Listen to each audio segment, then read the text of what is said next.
cumplir con esta cita que tenemos en este diplomado. Antes de dar paso a nuestra invitada que tenemos para este cuarto módulo, quiero comentarles que trabajaremos el día de hoy, que es 25 de abril, y los próximos martes 2 y 9 de mayo. Y inmediatamente después vendrán otros 3 martes con el quinto y último módulo. Y después del módulo, en 2 semanas, cuando mucho, estaremos entregándole sus constancias de participación por las horas que han sido convenidas.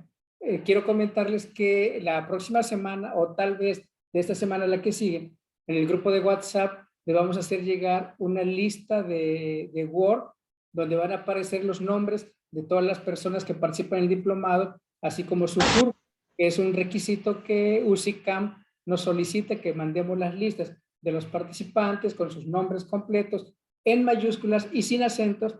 Así nos lo pide, porque les comento, porque cuando ustedes vean la lista, tal vez algunos nos digan, es que mi apellido lleva acento. UCICAM lo solicita con mayúsculas, sin acento y su CURP.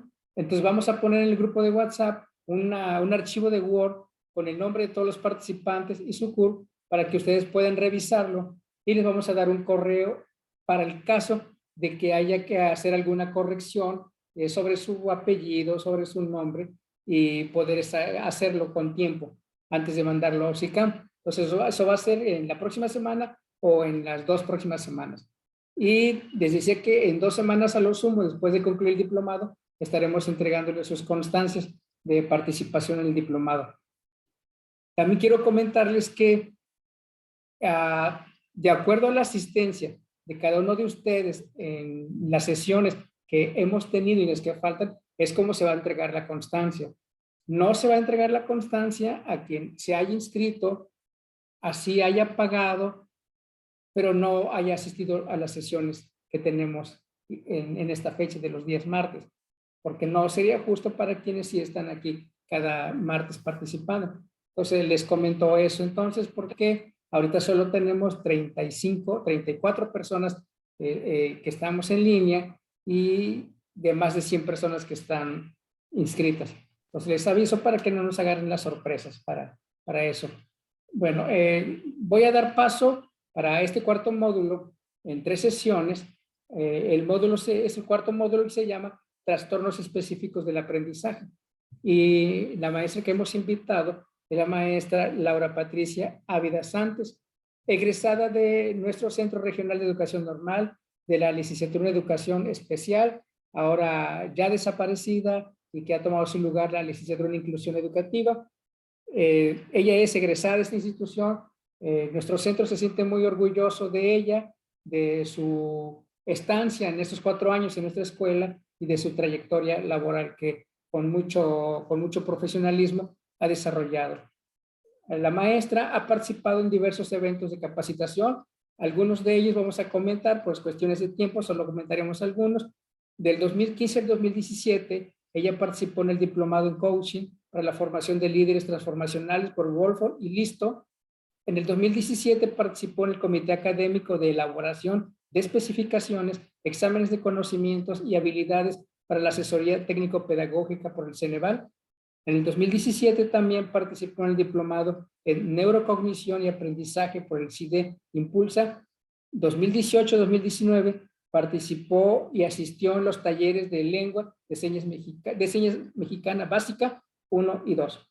En el 2022 participó en el comité académico de diseño de reactivos para el instrumento de apreciación en educación básica por el Ceneval. Actualmente la maestra Patricia se desarrolla como asesor técnico pedagógico en la Supervisión Escolar de Educación Especial Estatal, zona 311, Tuxpan. Y para nosotros es muy grato que haya aceptado compartir con nosotros sus saberes, su experiencia, y orientarnos en este diplomado que estamos teniendo.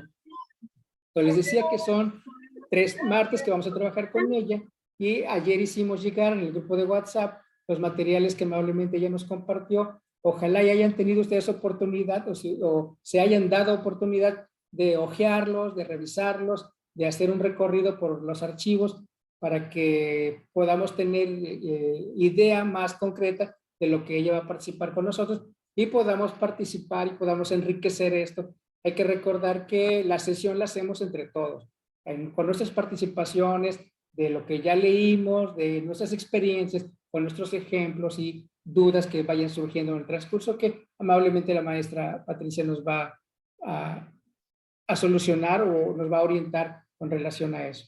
Entonces dejo con ustedes a la maestra Laura Patricia Ávila Santos y a nuestro compañero Mario Alberto, que es el técnico que no lo ven ustedes aquí en la cámara, pero es quien está atrás de la plataforma de Zoom de nuestro centro. Entonces también le agradecemos que esté aquí con nosotros cada tarde. Nos quedan ustedes en buenas manos con la maestra Laura Patricia y con el compañero Mario Alberto. Adelante, maestra. Gracias, maestro. Buena tarde a todos. Pues antes que nada, es un gusto poder estar esta tarde con ustedes, compartir un poquito, mucho de lo que vamos o hemos ido aprendiendo. Esta sesión o estas, perdón, estas 3 sesiones en las que vamos a estar trabajando, pues más que nada, a mí me gustaría, como lo acaba de decir el maestro José Luis, que sea algo recíproco, que podamos compartir. Yo creo que el aprendizaje, para que sea significativo, pues tenemos que interiorizarlo, y estamos abiertos, o estoy abierta a cualquier tipo de preguntas, a cualquier duda. Si vamos teniendo dudas en el proceso en el que vamos teniendo la sesión, están en la libertad de por ahí poner un sticker, levantar su mano y hacemos preguntas. De igual manera, al terminar cada sesión, vamos a tener un espacio para dudas o comentarios. A mí me gustaría también por ahí, somos 50 participantes. Yo sé que algunos tenemos problemas por ahí técnicos con nuestra comunicación, con nuestro internet. Es algo normal, yo lo entiendo, pero en la medida de lo posible, pues tratar de tener nuestras cámaras encendidas para que nos permita también. Yo sé que esta parte de la comunicación virtual nos ha abierto muchos caminos y nos ha abierto muchas puertas, pero pues también yo creo que es importante que podamos vernos, que podamos, a lo mejor, que yo pueda ver esa cara, a lo mejor, de que algo no está quedando claro, o a lo mejor hay dudas y a lo mejor no se atreven a preguntarlo. Entonces, en la medida de sus posibilidades, vamos a tratar de tener encendida la cámara, ¿sí? Ok. Bueno, para iniciar estas 3 sesiones, ¿de qué vamos a estar hablando? El tema en el que a mí me invitaron a participar se titula Trastornos del aprendizaje del neurodesarrollo más frecuentes en las aulas. Es interesante que podamos abordar estos temas, sobre todo por los tiempos en los que estamos. Hemos escuchado y nos han estado bombardeando desde ciclos escolares anteriores acerca de la inclusión educativa, y creo que vamos pasito a pasito. No podemos decir que en su totalidad ya tenemos escuelas inclusivas, porque realmente, si vemos desde la conceptualización de lo que es la inclusión, pues vemos que nos falta bastante, aun y cuando seamos maestros, por ejemplo, de educación especial. Tenemos un largo camino todavía para hablar de que nuestros centros o nuestras escuelas son escuelas inclusivas. Pero desde el hecho de que estas temáticas se estén abordando a todos los que estamos involucrados en este proceso educativo, pues ya estamos avanzando un mucho, digámoslo así, ¿no? Ok. Entonces, para iniciar, les voy a compartir lo que es el propósito de esta sesión o de estas 3 sesiones. ¿Cuál es el propósito que yo tengo con cada uno de ustedes? Pues es que cada uno de los docentes conozca cuáles son los trastornos del neurodesarrollo que se presentan con mayor incidencia. O sea, cuáles son esas dificultades, esos trastornos que nos encontramos con mayor incidencia dentro de las aulas, pero que también ustedes puedan conocer algunas pautas de intervención que les permitan favorecer la inclusión en el proceso educativo. Yo sé que hay maestros en formación, hay maestros ya de diferentes niveles educativos, entonces creo que eso va a enriquecer mucho más estas sesiones de trabajo. Ok. Para la organización de estas 3 sesiones, ya el maestro José Luis que me antecedía, les explicaba ahí la dinámica. Vamos a estar trabajando el día de hoy voy a hablarles en general sobre esta conceptualización de qué son estos trastornos del desarrollo neurológico y vamos a empezar con discapacidad intelectual. Lo voy a enmarcar de manera general. A lo mejor por ahí va a haber algunas dudas, pero ya que empecemos a ver el tema, vamos a entender el porqué de cada uno de los temas, ¿sale? El módulo 2, que estaríamos trabajando el día 2 de mayo, vamos a abordar lo que son los trastornos de la comunicación. Y el día 9 de mayo estaríamos trabajando sobre el trastorno del espectro autista, ¿sí? Entonces, por ahí, si tienen alguna duda en cuanto a los dos temas que vamos a abordar posteriormente, pues igual estamos en el grupo de chat, ustedes pueden mandar y si hay algo que a lo mejor yo no tenía contemplado abordar, pudiera abordarlo durante estas 2 sesiones más en las que estaríamos trabajando. Ok. Para iniciar esta parte de lo que es ya el tema o la conceptualización de lo que son los trastornos del neurodesarrollo, a mí me gustaría iniciar con una primer pregunta. ¿Por qué decimos que un alumno está presentando una dificultad en el proceso de aprendizaje? O sea, ¿en qué nosotros maestros, aunque ustedes sean maestros en formación, han tenido ya un acercamiento a la práctica docente? ¿Han visto a lo mejor dentro de las aulas chicos o niños, niñas jóvenes en los que decimos, híjole, como que aquí algo está pasando con este alumno o esta niña? Hay algo que veo que se sale a lo mejor de la norma o se sale de lo típico, digámoslo así, y entonces, ¿qué estará pasando? ¿Tendrá alguna dificultad o a qué se deberá?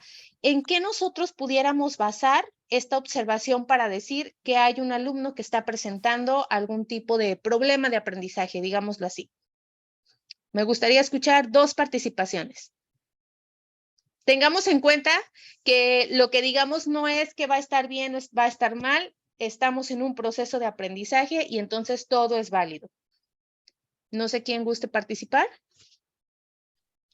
Maestra David Valdés, tiene la mano levantada. Adelante. Buenas tardes, maestra. Fíjese que yo vengo entrando ahorita a un interinato y me acabo de dar cuenta mucho en el comportamiento del niño, cómo es ante la sociedad o ante la sociedad de alumnos. ¿Por qué? Porque veo que casi es muy retraído, casi no convive, no sigue reglas, no sigue pues ningún tipo de norma y los demás niños lo evidencian mucho. De que ahí viene, no sé si puedo decirlo, bueno, dicen, ahí viene el sonso. Dije, yo me saqué de onda y dije, ¿por qué hacen eso? Dice, no, maestro, es que no hace nada, él no dice nada. Y dije, yo, que hay un problema. Y cuando ya fui al salón con él y lo puse a escribir o hicimos una actividad, me dijo, profe, es que no lo entiendo, a ver qué dice. De aquí dice la luna. Y dije yo, no dice la luna. Y ya fui entendiendo muchas cosas y pues ahorita voy a hablar con sus papás para dejarle un tipo de trabajo especial, pero muchas veces son muy señalados por la sociedad, igual ellos también son muy sensibles y como que casi no tienen contacto con los demás niños por lo mismo. Ok, muchas gracias, maestro David. Así es, usted ha dicho algo muy importante, ¿no? Esta parte alarmante de que, híjole, yo espero que mis alumnos estén en esta línea y Juanito, Sofía, Alicia, se salen de ahí o están muy por encima o están muy, muy por debajo. Muy bien, muchas gracias. ¿Alguien más que tenga alguna otra idea, algún otro comentario? Maestra, también en la concentración, que los niños a veces son muy distraídos, también es una manera de darse cuenta, o también puede ser una manera de darse cuenta el hecho que la inquietud que tienen, que no pueden estar en un solo lado un ratito sin hacer nada, la hiperactividad que tengan los niños. Así es. Gracias, maestra Marta. Efectivamente, hay algo y pasa, por ejemplo, para quienes son papás, ¿no? Desde el hecho de que, no, pues nuestro primer hijo empezó a caminar a tal tiempo, empezó a hablar a tal, y entonces ya tienes otro y ves esta parte de desfase de que a esta edad su hermanito ya hacía tales cosas y entonces ya me da un signo de alarma de que algo está pasando. En el caso educativo, pasa algo, o en el caso de nosotros como maestros de educación especial, nos enfrentamos a algo muy cotidiano, muy frecuente, que es, por ejemplo, inicio de ciclo escolar, nos llegan listas de muchos alumnos que nos dicen, es que en mi grupo tengo primer grado y tengo 10 alumnos que tienen problemas de aprendizaje muy, muy severos. Y entonces decimos, bueno, habría que checar y habría que valorar por qué estamos diciendo que tantos alumnos de una matrícula, a lo mejor de 20 alumnos, está teniendo problemas significativos, ¿sí? El primer punto en el que nosotros basaríamos esta parte de observación sistemática, digámoslo así, sería el tener conocimiento de cuáles son los hitos del desarrollo, cuáles son el conocimiento de los hitos de desarrollo típico del infante, de acuerdo a la edad en la que se encuentran. Hablemos, por ejemplo, del caso de preescolar.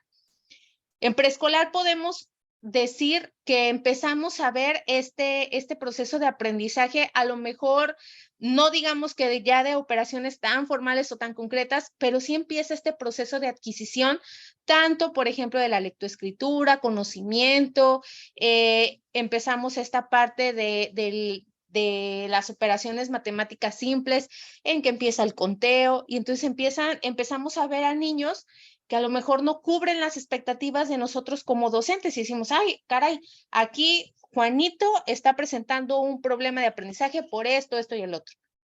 Pero tendríamos que saber entonces cuáles son esas pautas de desarrollo. Yo les compartía, o el maestro José Luis les mandó por ahí en WhatsApp al grupo y a sus correos, tengo entendido, 2 archivos. Uno que dice... Ahí dice por ahí, indicadores de desarrollo, que es de los 2 a los 5 años, y otro que dice crecimiento y desarrollo infantil. El objetivo de habérselos compartido, maestros, es, les decía, yo sé que hay maestros de todos los niveles, pero pues el recordar y refrescar un poquito esta parte para poder entender qué es lo que se sale de lo típico, digámoslo así. Anteriormente decían de lo normal, no es normal, sino no es normal porque todos somos normales.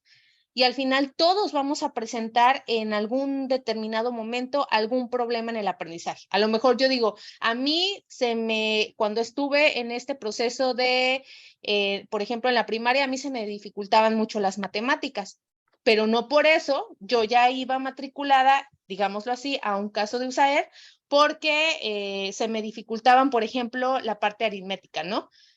Todos en determinado momento vamos a presentar una dificultad ante algún contenido, pero ya eso no nos va a llevar a que seamos parte de una matrícula, decía por ahí el maestro David, ¿no? A que seamos ya este grupito que está siendo excluido por los mismos compañeros. Entonces vamos a conocer primero o a recordar cuáles son estos indicadores de desarrollo. Si nosotros conocemos, maestros, y dominamos esta parte de saber qué es lo que un niño debería, por ejemplo, de hacer en la edad preescolar, entonces ahí podríamos empezar a determinar esos signos alarmantes que nos están diciendo que Juanito no está aprendiendo de la misma manera o que tiene algunas limitaciones motoras que le están afectando, por ejemplo, la comunicación. El otro punto que tendríamos que conocer también es cuáles son estos factores que van a intervenir en el desarrollo infantil. Hay otro archivo también que se les compartió que dice precisamente así, factores que intervienen en el desarrollo, algo así. No sé si lo revisaron, si tuvieron la oportunidad de revisarlo. Si no, maestro Mario, ¿será que lo pudiera proyectar tantito, nada más para revisarlo así de manera general y recordarlo? Ah, ok, maestra. Ahorita lo comparto. Gracias. Esta parte de conocer los factores que intervienen en el desarrollo también nos va a permitir a nosotros como maestros entender qué está pasando o cuál es la raíz del problema que estamos ahora sí que detectando dentro de nuestro grupo o con un alumno específicamente, ¿sí? Ya sabemos entonces cuáles son las pautas de desarrollo. Ya sabemos que un niño a los 5 años debería de hacer esto, esto y el otro. Y si no lo hace, entonces tendríamos que empezar a indagar el por qué no está logrando hacer. En este archivo que les compartí de factores que inciden, Nos habla tanto de los factores biológicos y los factores ambientales que pueden afectar el desarrollo. Por ahí, si lo tienen igual ustedes a la mano en su celular, los invito a que lo abran, a que le demos por ahí una revisada. Es solamente una hojita, pero nos ayuda a entender esta parte. Por ejemplo, sabemos que hay factores que son ajenos al alumno, que ya viene con esta parte que innata, digámoslo así. Dentro de los factores ambientales, pues tenemos factores genéticos, que es esta parte, si hablamos, ahorita me voy a adelantar un poquito, por ejemplo, si hablamos del síndrome de Down, sabemos que es una condición que viene ya genéticamente determinada, ¿sí? Entonces aquí ya sabemos a qué se debe también la condición que está presentando el alumno. En el caso, por ejemplo, factores prenatales, dice por ahí que son aquellos en los que están influenciadas características fisiológicas de la madre. El número de gestación, el estado emocional que tuvo a lo mejor durante el embarazo, las dificultades que tuvo durante el embarazo también, y los factores perinatales, o sea, todo aquello que pasó cuando mamá dio a luz y que pudieron afectar también esta parte de con el alumno o con el niño, ¿no? Y los factores postnatales. Dice aquí la alimentación, las patologías que pudo haber tenido el niño cuando nació, pues ya todo esto son los factores biológicos. Pero la parte interesante viene aquí en los factores ambientales. ¿Qué hay en el ambiente que pudiera llegar a afectar el desarrollo típico de un niño? El primer punto que ahí yo les ponía es la estimulación. Y dice aquí que hay factores culturales que pueden generar un mayor estímulo. Para poder entender esto, es, por ejemplo, a veces decimos, ay, es que el niño no habla. Pero cuando analizamos esta parte de la dinámica familiar, empezamos a ver que a lo mejor en casa está acostumbrado a que todo le adivinan, o a lo mejor que solamente él indica, y entonces el niño no se ve obligado a tener una comunicación verbal, ¿no? ¿Por qué? Porque entendemos ya su gesticulación, entendemos a lo mejor la manera en la que él se expresa, y papá y mamá ya saben que esto significa, por ejemplo, agua, ¿no? O que el llanto significa la necesidad. Y aquí no estoy hablando ya de un alumno que presente una condición, llámese a lo mejor discapacidad intelectual, llámese a lo mejor un trastorno del espectro autista. Aquí estamos hablando de un niño de una edad a lo mejor de 4 años que ya empezaría o que ya tendría que decirnos algunas palabras y que pudiera comunicarse de una manera funcional. La parte afectiva, que también yo creo que todos en estos momentos, a raíz de la pandemia, pues tomamos muchos cursos de educación socioemocional y vemos esta importancia que tiene la afectividad en el proceso del desarrollo de un niño. Factores culturales y socioeconómicos que por supuesto que también inciden en el proceso de desarrollo, y vemos a veces esta parte de discrepancia, ¿no? De un niño a lo mejor que vive en una zona rural a un niño que vive en una zona urbana y que tiene acceso a mayores estímulos, a mayores, pues ahora sí que sí, estímulos tanto por parte de los padres de familia como a lo mejor, por ejemplo, acceso a las tecnologías a una temprana edad. Entonces, vamos a entender, maestro Mario, ¿ya pudiéramos regresar, por favor, a la presentación? Gracias. Entonces, la primera parte, antes de hablar de nuestros alumnos y ver esta parte de que, ay, es que yo ya pienso que Carlitos está presentando un problema de aprendizaje, entonces tendríamos que remitirnos a lo que esperamos que el alumno o que Carlitos haga, por ejemplo, si llegó a primer grado de primaria, ¿qué es lo que él tendría que conocer? ¿Qué es lo que tendría que hacer desde el área social, la comunicación, desde la parte cognitiva y la parte motora?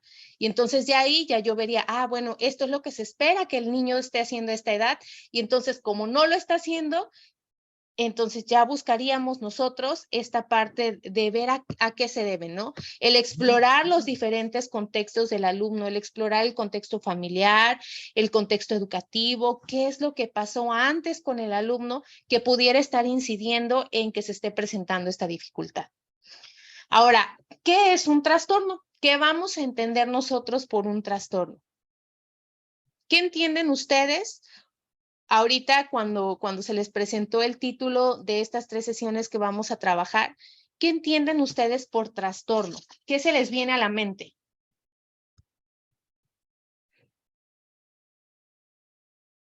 Igual, si alguien no quiere hablar, tenemos el chat y vamos a aprovechar también el chat. Pueden escribir ahí, a lo mejor palabras claves. ¿Qué se les viene a la mente cuando oímos hablar de trastorno? En la tele nos bombardean de 1000 cosas acerca y te dicen trastorno del espectro autista, trastornos del neurodesarrollo, trastornos de no sé qué. Pero ¿qué entendemos realmente con esta palabra, maestros? Maestra, ¿podría ser alteración, como las maestra. limitaciones que tienen los niños? Limitantes, obstáculos. Conjunto Sí. de síntomas y signos, maestra. Ok, conjunto de signos, síntomas, limitaciones. Ok, ¿alguien más? Por ahí puso Bianca, función diferente del cerebro. Una Así es. alteración. Así es. Entonces vamos a entender primero que un trastorno es una alteración significativa, es algo que está afectando el funcionamiento normal, el funcionamiento típico en una persona, ¿sí? Para poder entender, es algo que, les decía, está todo lo que se supone que deberíamos de hacer. Por ejemplo, ¿qué se espera en el perfil de egreso de un maestro de educación primaria, de educación preescolar, de educación especial, ¿no? Si nos salimos de la norma, entonces no estamos siendo competentes, ¿no? Y por ahí, ¿qué nos faltó para que pudiéramos lograr este perfil de egreso? En el caso de un trastorno, también tenemos una línea de lo que se espera que el individuo haga a cierta edad, y entonces cuando nos salimos de esta media, entonces estamos hablando de que hay una limitación, de que hay una afectación en el funcionamiento del individuo que no le está permitiendo alcanzar esos estándares que se esperan a esa edad determinada. ¿Sí? ¿Queda entendible esta parte de qué es un trastorno? Antes de irnos ya a la parte fuerte del trastorno del neurodesarrollo. ¿Sí? Maestra, solo comentarle que dice Ana Karen Zúñiga que es como una alteración en el proceso considerado adecuado o típico, y Karen Luz Marina nos comenta que es una alteración del funcionamiento de la mente y el cuerpo. Así es, tienen razón, se relaciona con lo que acabamos de mencionar, es una alteración en el funcionamiento del individuo, de las funciones de un ser humano, ¿sí? Ahora nos vamos a ir con la parte del trastorno del desarrollo, neurológico. Ok. Ahora sí, ¿qué vamos a entender nosotros con trastornos del neurodesarrollo? Vamos a entender que son este grupo de condiciones que se van a caracterizar, por una alteración en la adquisición de las habilidades. Aquí, por ejemplo, para hablar de que una persona está presentando un trastorno del neurodesarrollo, quiere decir que tenemos diferentes dominios o diferentes áreas del desarrollo. Por ejemplo, el área motora, el área social, el área de lenguaje y comunicación, el área cognitiva. Cuando un individuo o una persona no está alcanzando estos indicadores que abarcan cada una de estas áreas, entonces estamos viendo que está presentando un retraso o una alteración en la adquisición de estas habilidades, y entonces determinaríamos que está presentando un trastorno del neurodesarrollo. Ahora bien,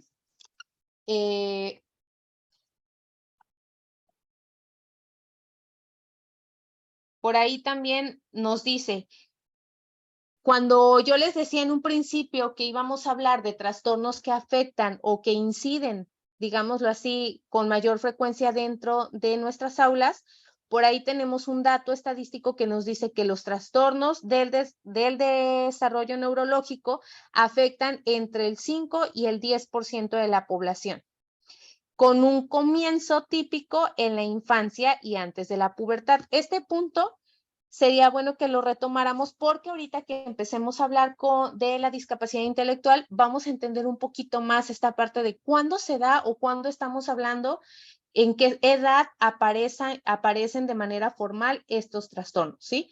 Entonces vamos a entender que entre un 5 y un 10% de la población estudiantil pueden presentar un trastorno del desarrollo neurológico. Ok. Ahorita que nosotros vamos a revisar a lo largo de estas 3 sesiones esta parte de cada uno de estos trastornos, yo basé esta presentación o estas 3 sesiones. Por ahí la siguiente, maestro Mario, por favor. Ok. ¿En qué estamos sustentando, maestros, lo que vamos a revisar a lo largo de estas 3 sesiones? Existe algo que se llama Manual Diagnóstico y Estadístico de los Trastornos Mentales. Por sus siglas en inglés, lo denominamos DSM-5 y vamos a abordar cuáles son esos trastornos del neurodesarrollo que maneja este manual diagnóstico.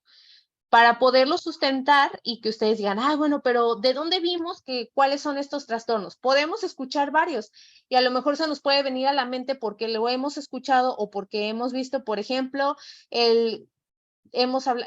todos yo creo que hemos escuchado hablar acerca, por ejemplo, del TDAH, del autismo, de la discapacidad intelectual. No, pues este alumno presenta dislexia, por ejemplo. Este alumno presenta discalculia. Pero ¿en dónde vamos a abordar o de dónde partimos para poder decir que se están presentando estos trastornos? Vamos a ocupar esta parte del DSM-5, ¿sí? ¿Qué nos dice este manual diagnóstico? Este manual, pues son muchas hojas, pero vamos a retomar solamente el apartado de trastornos del neurodesarrollo. Este documento es el que nosotros, por ejemplo, desde Educación Especial, utilizamos para sustentar o clasificar de acuerdo a las características que están presentando nuestros alumnos, la condición que se está presentando, perdón. Y también es la que utilizan los psicólogos para poder realizar un diagnóstico o para poder clasificar ya de acuerdo igual a las características del individuo. Este manual nos dice que los trastornos que una persona puede presentar en el área del neurodesarrollo es por ejemplo, la discapacidad intelectual, trastornos de la comunicación, que en trastornos de la comunicación vamos a entender, por ejemplo, todas esas dificultades que puede haber dentro del lenguaje, en la parte fonológica, en la parte de fluidez y en la parte de comunicación. Trastorno del espectro autista, TEA, trastorno específico del aprendizaje y trastorno por déficit de atención con hiperactividad. Entonces, a lo largo de estas 3 sesiones, vamos a tratar de abarcar lo más que podamos. Les decía, el día de hoy vamos a hablar o les voy a hablar acerca de la discapacidad intelectual. En la siguiente sesión estaremos abordando lo que son los trastornos de la comunicación y en la tercera sesión estaremos abordando lo que es trastorno del espectro autista. Igual voy a tratar de abarcar en la medida de lo posible, por ejemplo, en la última sesión a lo mejor lo que es el trastorno por déficit de atención, pero pues son temas amplios. La idea aquí es que pues ustedes se vayan con la mayor información y también con herramientas que les puedan ser útiles ya en la parte de la intervención. Entonces, pues también voy a tratar de abarcar lo más que pueda los 5, y si no nos diera tiempo, de igual manera yo haré llegar al maestro José Luis material que ustedes puedan revisar posteriormente. ¿Sí? Ok. Entonces, vamos a empezar con lo que es discapacidad intelectual. ¿Qué sabemos de la discapacidad intelectual, maestros? ¿Alguien de ustedes ha tenido la experiencia de trabajar con un niño o una niña con discapacidad intelectual? ¿Conocen a alguien? ¿Qué podríamos decir en simples palabras que es la discapacidad intelectual? Son alumnos que tienen dificultades del aprendizaje. No sé, son que tienen daño cierta parte de su hemisferio del cerebro y que no les permite a veces concentrarse, memorizar, como esas cuestiones. Okay. Muchas gracias, maestra Marta. Muy bien, muchas gracias. ¿Alguien más?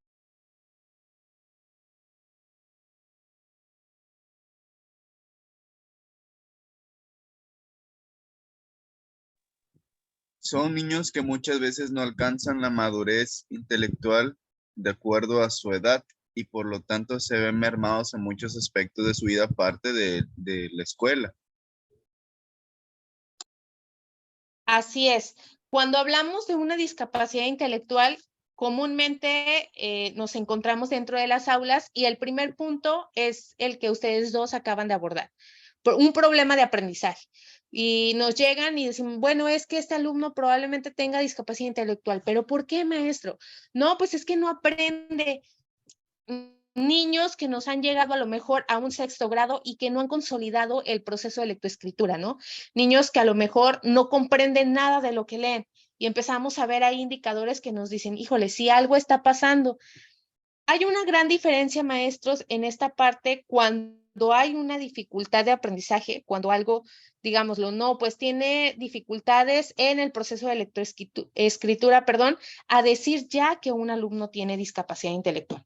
Vamos a entender como discapacidad intelectual, entonces, a un trastorno que comienza durante el periodo de desarrollo.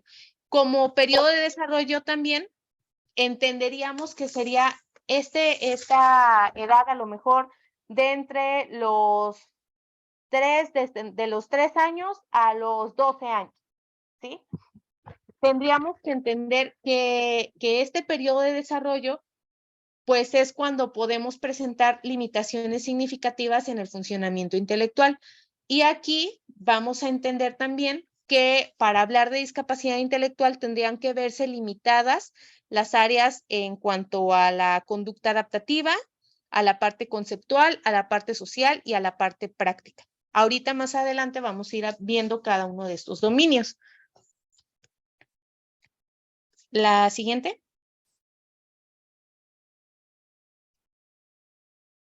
Para poder determinar nosotros que un alumno entra en esta clasificación de discapacidad intelectual, tendríamos que cubrir 3 criterios que nos maneja lo que es el DSM-5. El primer criterio nos habla de las deficiencias en las funciones intelectuales. Y aquí vamos a englobar toda esta parte de razonamiento, decía por ahí la maestra Marta, también algo de, o alguien decía, ¿no? La memoria o la parte del aprendizaje. Bueno, vamos a entender dentro de estas funciones intelectuales que el niño o la niña estaría presentando limitaciones muy significativas en el razonamiento, resolución de problemas, planificación, en el pensamiento abstracto, en el juicio, en el aprendizaje académico, el aprendizaje a partir de la experiencia. Todos sabemos que, por ejemplo, en edad preescolar los niños empiezan esta parte del juego simbólico.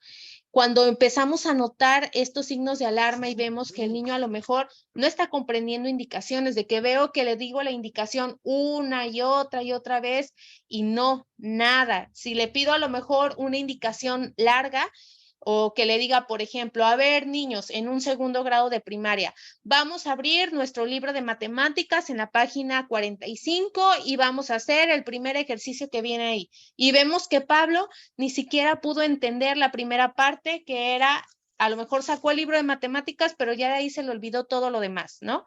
O que, por ejemplo, estamos en el proceso de adquisición de la lectoescritura y en este día o en esta semana vamos a estar trabajando con la letra L, M y tal, ¿no? Y ya hicimos diferentes actividades y a lo mejor el viernes yo me siento con Pablito y resulta que no se le quedó nada de lo que vimos en toda la semana. Entonces ahí empezamos a ver esta parte de que hay algo en el razonamiento, en la memoria, en el pensamiento abstracto. En la parte de resolución de problemas que vemos que hay cuestiones de resolución de problemas básicas, ¿no? Que decimos, bueno, le presentamos al niño un problema de la vida cotidiana y a lo mejor no logra ni siquiera identificar, por ejemplo, que si tengo una zona de riesgo, ¿qué pudiéramos hacer para evitar esa situación?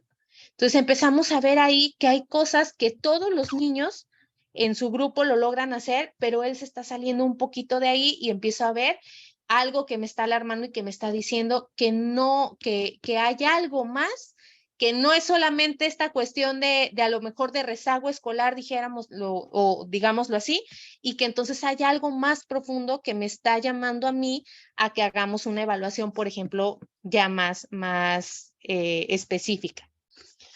El otro criterio que tenemos que tomar en cuenta para hablar de que un niño o una niña tienen una discapacidad intelectual son las deficiencias del comportamiento adaptativo. Dice aquí, todas esas deficiencias que hay en la parte adaptativa, como parte de conducta adaptativa vamos a entender lo que las personas de manera típica hacemos para ser, por ejemplo, autosuficientes. Hablemos, por ejemplo, de esta parte de que un niño, por ejemplo, en edad preescolar, a lo mejor no sabe amarrarse las agujetas todavía, pero sabe, por ejemplo, abrocharse un zapato que solamente que tiene velcro, si no me equivoco, o que es de meter. O, por ejemplo, empieza a distinguir esta parte de qué utilizar. Si está haciendo frío, le pones una chamarra y le pones otra ropa y entonces él sabe elegir o selecciona la ropa que va a satisfacer esa necesidad física, ¿no? Y entonces empezamos a ver en la conducta adaptativa que este niño o esta niña no logran identificar estas partes que nosotros diríamos que son básicas y que son necesarias para poder ahora sí que interactuar socialmente. Esta parte, por ejemplo, de alimentación, necesidades básicas como aprender o saber tomar agua en un vaso, utilizar un tenedor, utilizar una cuchara sin yo derramar, por ejemplo, toda la comida. Y empezamos a ver que hay niños que están en primaria y que a lo mejor no saben utilizar todavía una cuchara. O que, por ejemplo, no saben utilizar un lápiz o no saben identificar entre algo que está bien y algo que está mal, ¿no? Esta parte de autocuidado, de cuestiones de higiene personal, que los niños también a cierta edad ya empiezan a tener una cierta autonomía o en esta área y que vemos que hay niños que decimos, bueno, pero es que ¿cómo es posible que no lo sabes si ya está en quinto de primaria, ¿no? Entonces, esto pudiéramos entenderlo un poquito más como la parte de comportamiento adaptativo, ¿sí?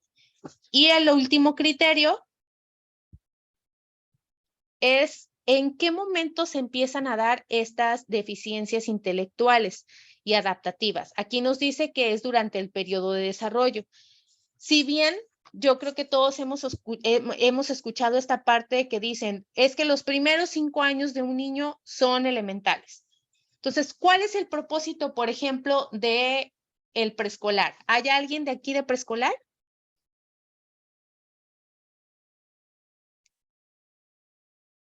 Sí, maestra María Isabel.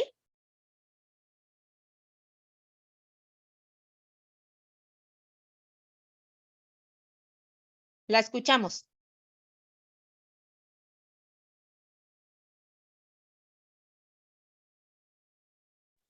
Perdón, es que solo escuché que preguntó si había alguien de preescolar. Sí, ¿usted es de preescolar, maestra? Sí. Ok. ¿Cuál es el propósito que tienen ustedes con los niños en el nivel preescolar? Pues desarrollar sus intereses y empezar a desarrollar aprendizajes de sus habilidades a partir de sus habilidades e intereses.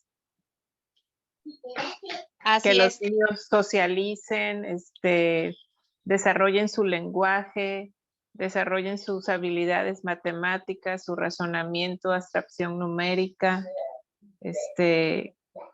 que aprendan, pues que no que aprendan porque ya lo saben, pero que realicen observaciones, y puedan dar a conocer qué es lo que observan. Así es, maestra. A lo mejor aquí nos vamos a remitir un poquito y hacer memoria de los estadios de Piaget, por ejemplo, ¿no? Y en la etapa, por ejemplo, preoperacional, ¿qué es lo que se espera que un niño empiece a hacer?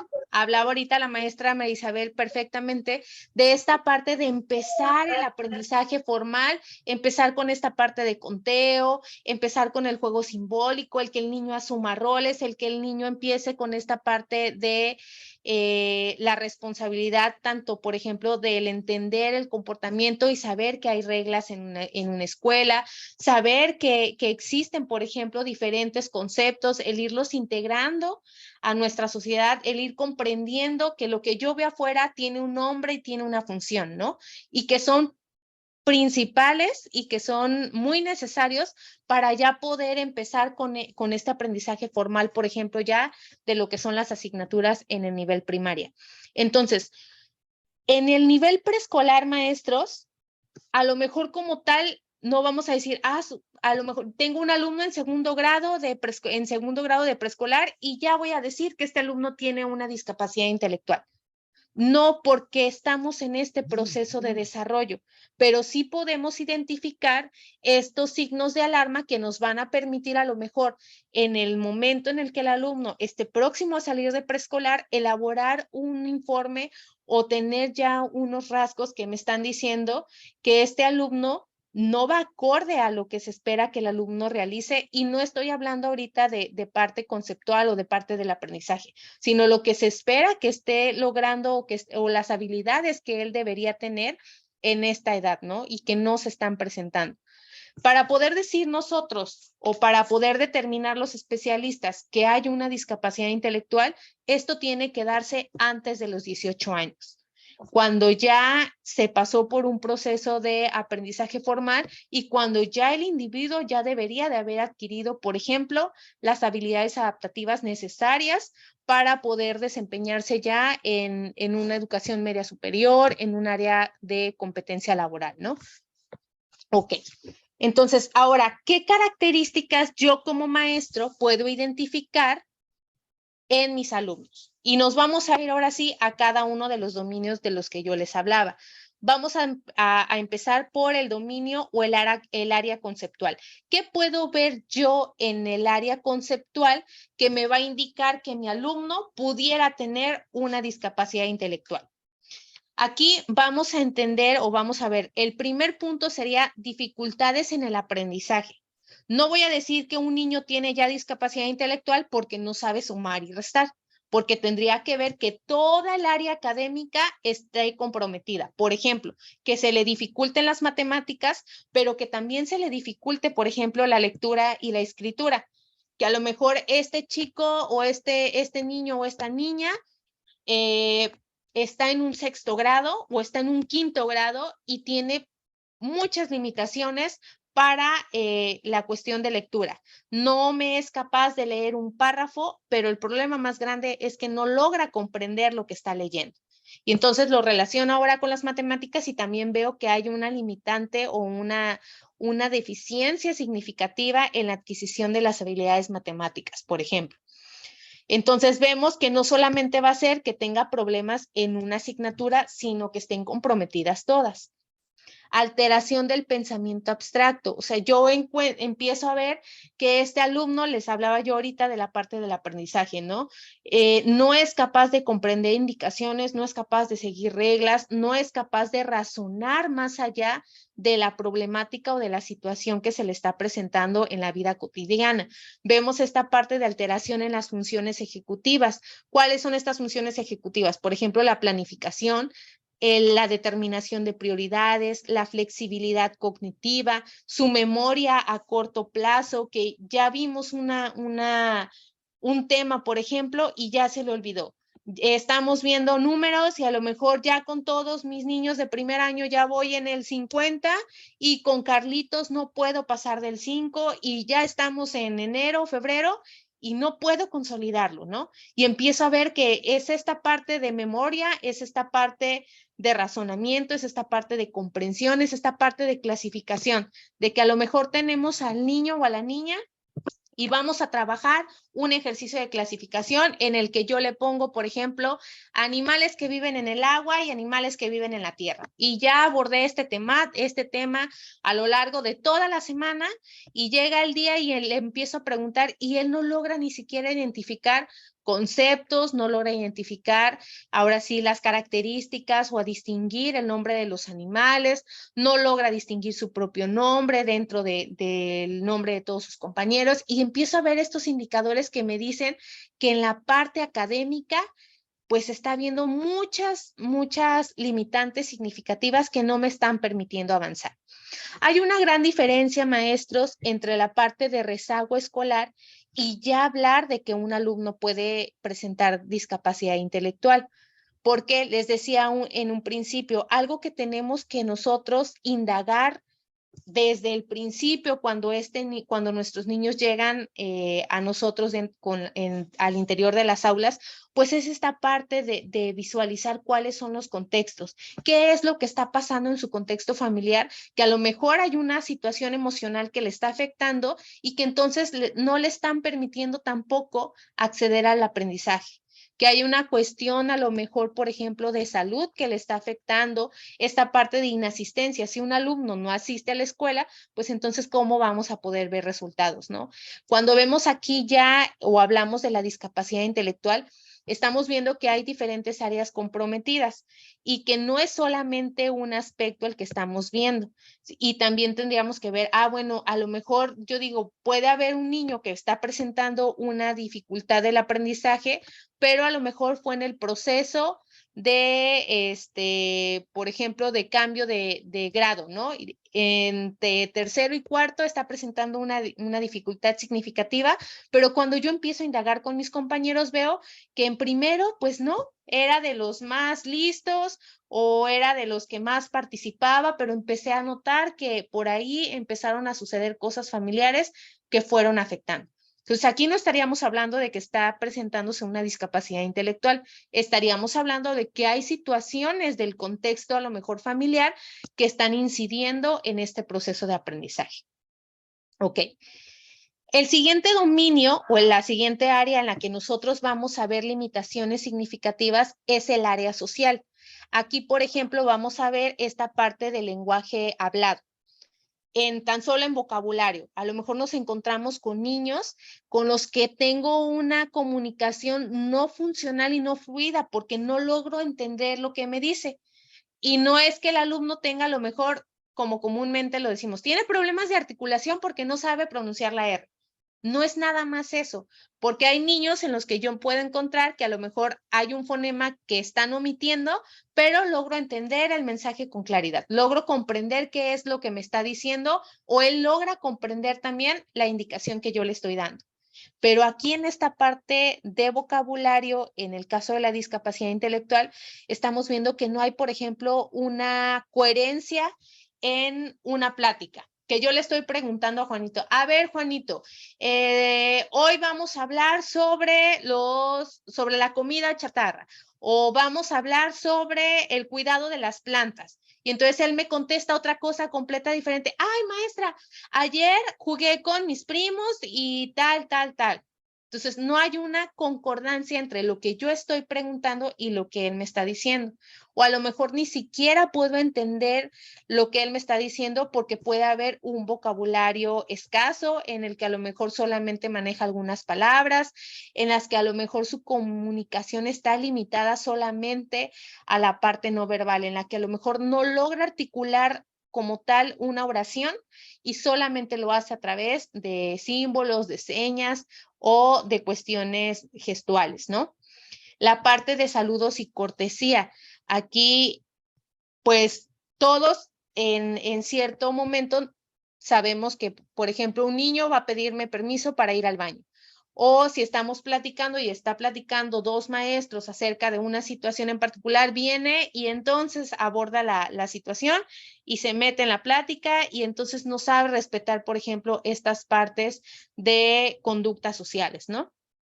Entonces empiezo a ver que también por ahí hay algo que me está diciendo, una cosa es que lo esté presentando o que lo haga el día de hoy, pero ya que yo vea que es de manera recurrente y que lo hace en todos lados, o que esta parte comunicativa y de comprensión está limitando tanto la parte de comunicación como la parte de aprendizaje, entonces aquí ya me está diciendo que hay un signo de alarma. Dice aquí, limitación en el juicio social y la capacidad para tomar decisiones. Pudiéramos decirlo que en un niño esta parte de juicio social estaría limitada, pero por ejemplo tenemos ya jóvenes que egresan de un nivel, por ejemplo, en primaria y que nos llegan y que decimos, híjole, aquí se supone que este niño o este joven ya tendría que tener estos criterios, por ejemplo, para tomar ciertas decisiones. ¿Como cuáles? como el hecho de elegir a lo mejor un deporte que me guste, como el hecho de preguntarle qué es lo que disfruta más, a lo mejor si es la lectura, si es las matemáticas, si son las clases de educación artística, educación física, y que no podamos, y que este niño o este joven, perdón, no tenga esta capacidad de poder razonar y de poder emitir una respuesta de acuerdo a sus intereses o de acuerdo a sus necesidades. No sé si queda hasta aquí entendible estas dos áreas. Sí, maestra, está bien. ¿Sí? Sí, maestra. Ok. Entonces, nos vamos ahora a la parte práctica. Ya vimos lo que es la parte conceptual, la parte social y ahora nos vamos a la parte práctica. Dice por aquí, necesita ayuda con tareas de la vida cotidiana. La parte práctica es todo lo que nosotros vamos a hacer, las tareas que vamos a ejecutar que nos van a permitir poder ser incluidos en la sociedad, poder integrarnos a la sociedad, poder participar en un juego dentro del aula con mis compañeros, la parte que me va a ayudar a poder tener un cuidado de mí mismo. Dice aquí autocuidado, vida en el hogar, autodirección, uso de recursos de la comunidad, salud y seguridad. Dificultad en la toma de decisiones sobre el cuidado de la salud, el hecho de que, por ejemplo, el niño comprenda que si está lloviendo y sale, se va a mojar y que a lo mejor ellos no entienden esta parte de que si yo hago algo puede haber una consecuencia o si, por ejemplo, estoy mojado y voy y toco un enchufe, pues puedo electrocutarme, ¿no? La parte de adquisición de habilidades en todos los dominios, dice, implica un aprendizaje a largo plazo. Es algo que va a necesitar en donde el niño o la niña va a necesitar ayuda constante para poder adquirir este aprendizaje en cuanto a habilidades de la vida cotidiana. En el último punto dice, por ejemplo, en una minoría importante puede existir un comportamiento, por ahí me faltó, un comportamiento inadecuado. Pudiéramos decir, bueno, pero es que todos los niños con discapacidad intelectual se autoagreden o golpean a sus compañeros. Dependiendo del grado de afectación, tendríamos que ver cuáles son esas características. En la clasificación que maneja este DSM-5 o en la clasificación, digámoslo así, que se maneja para lo que es la discapacidad intelectual, tenemos cuatro niveles, que es el leve, moderado, grave y profundo. Entonces, dependiendo de en qué nivel se encuentra cuando se hace este proceso de evaluación ya, entonces van a variar a lo mejor las habilidades que el alumno o que el niño o la niña puedan tener en un determinado momento. Estos son las tres áreas en las que nos basamos cuando veíamos lo de los criterios. Son las tres áreas en las que el joven o la joven, la niña o la niña va a presentar dificultades significativas, la parte conceptual, la parte social y la parte práctica. Por ahí se les compartió también en el grupo de WhatsApp un documento que se llama Protocolo de Habilidades Adaptativas. Por ahí ese instrumento, ¿qué es lo que nos va a ayudar o en qué nos va a ayudar? Una vez que nosotros ya identificamos que el alumno está presentando ciertas dificultades, pudiéramos aplicar este instrumento y entonces aquí es donde vamos a valorar las tres áreas y las diferentes dimensiones de lo que es habilidades adaptativas para poder determinar si el alumno pues es candidato o no a presentar esta condición de discapacidad intelectual. Hasta aquí, no sé si tengan alguna duda, maestros. No, maestro. ¿No? Ok. Bueno, ahora, ¿cómo podemos identificar las dificultades que presenta nuestro alumno?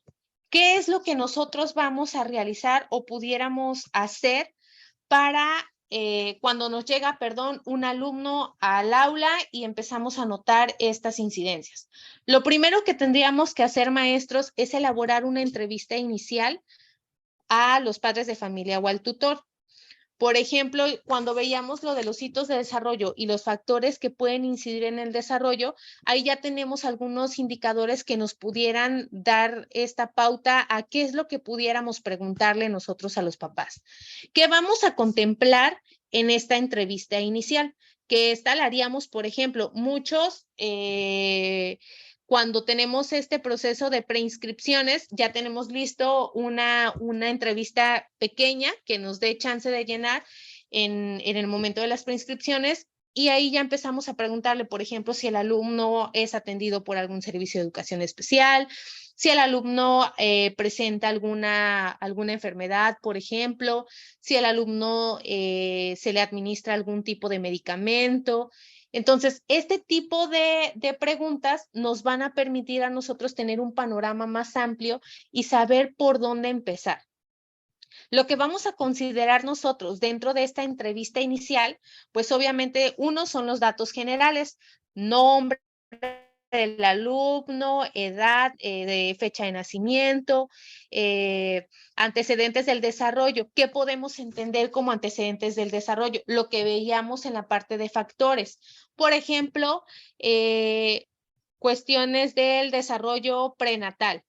Si a lo mejor era una mamá tuvo alguna complicación durante el embarazo, si a lo mejor es el último hijo y a lo mejor su mamá lo tuvo a una edad ya más grande, si tuvo algún problema al nacer.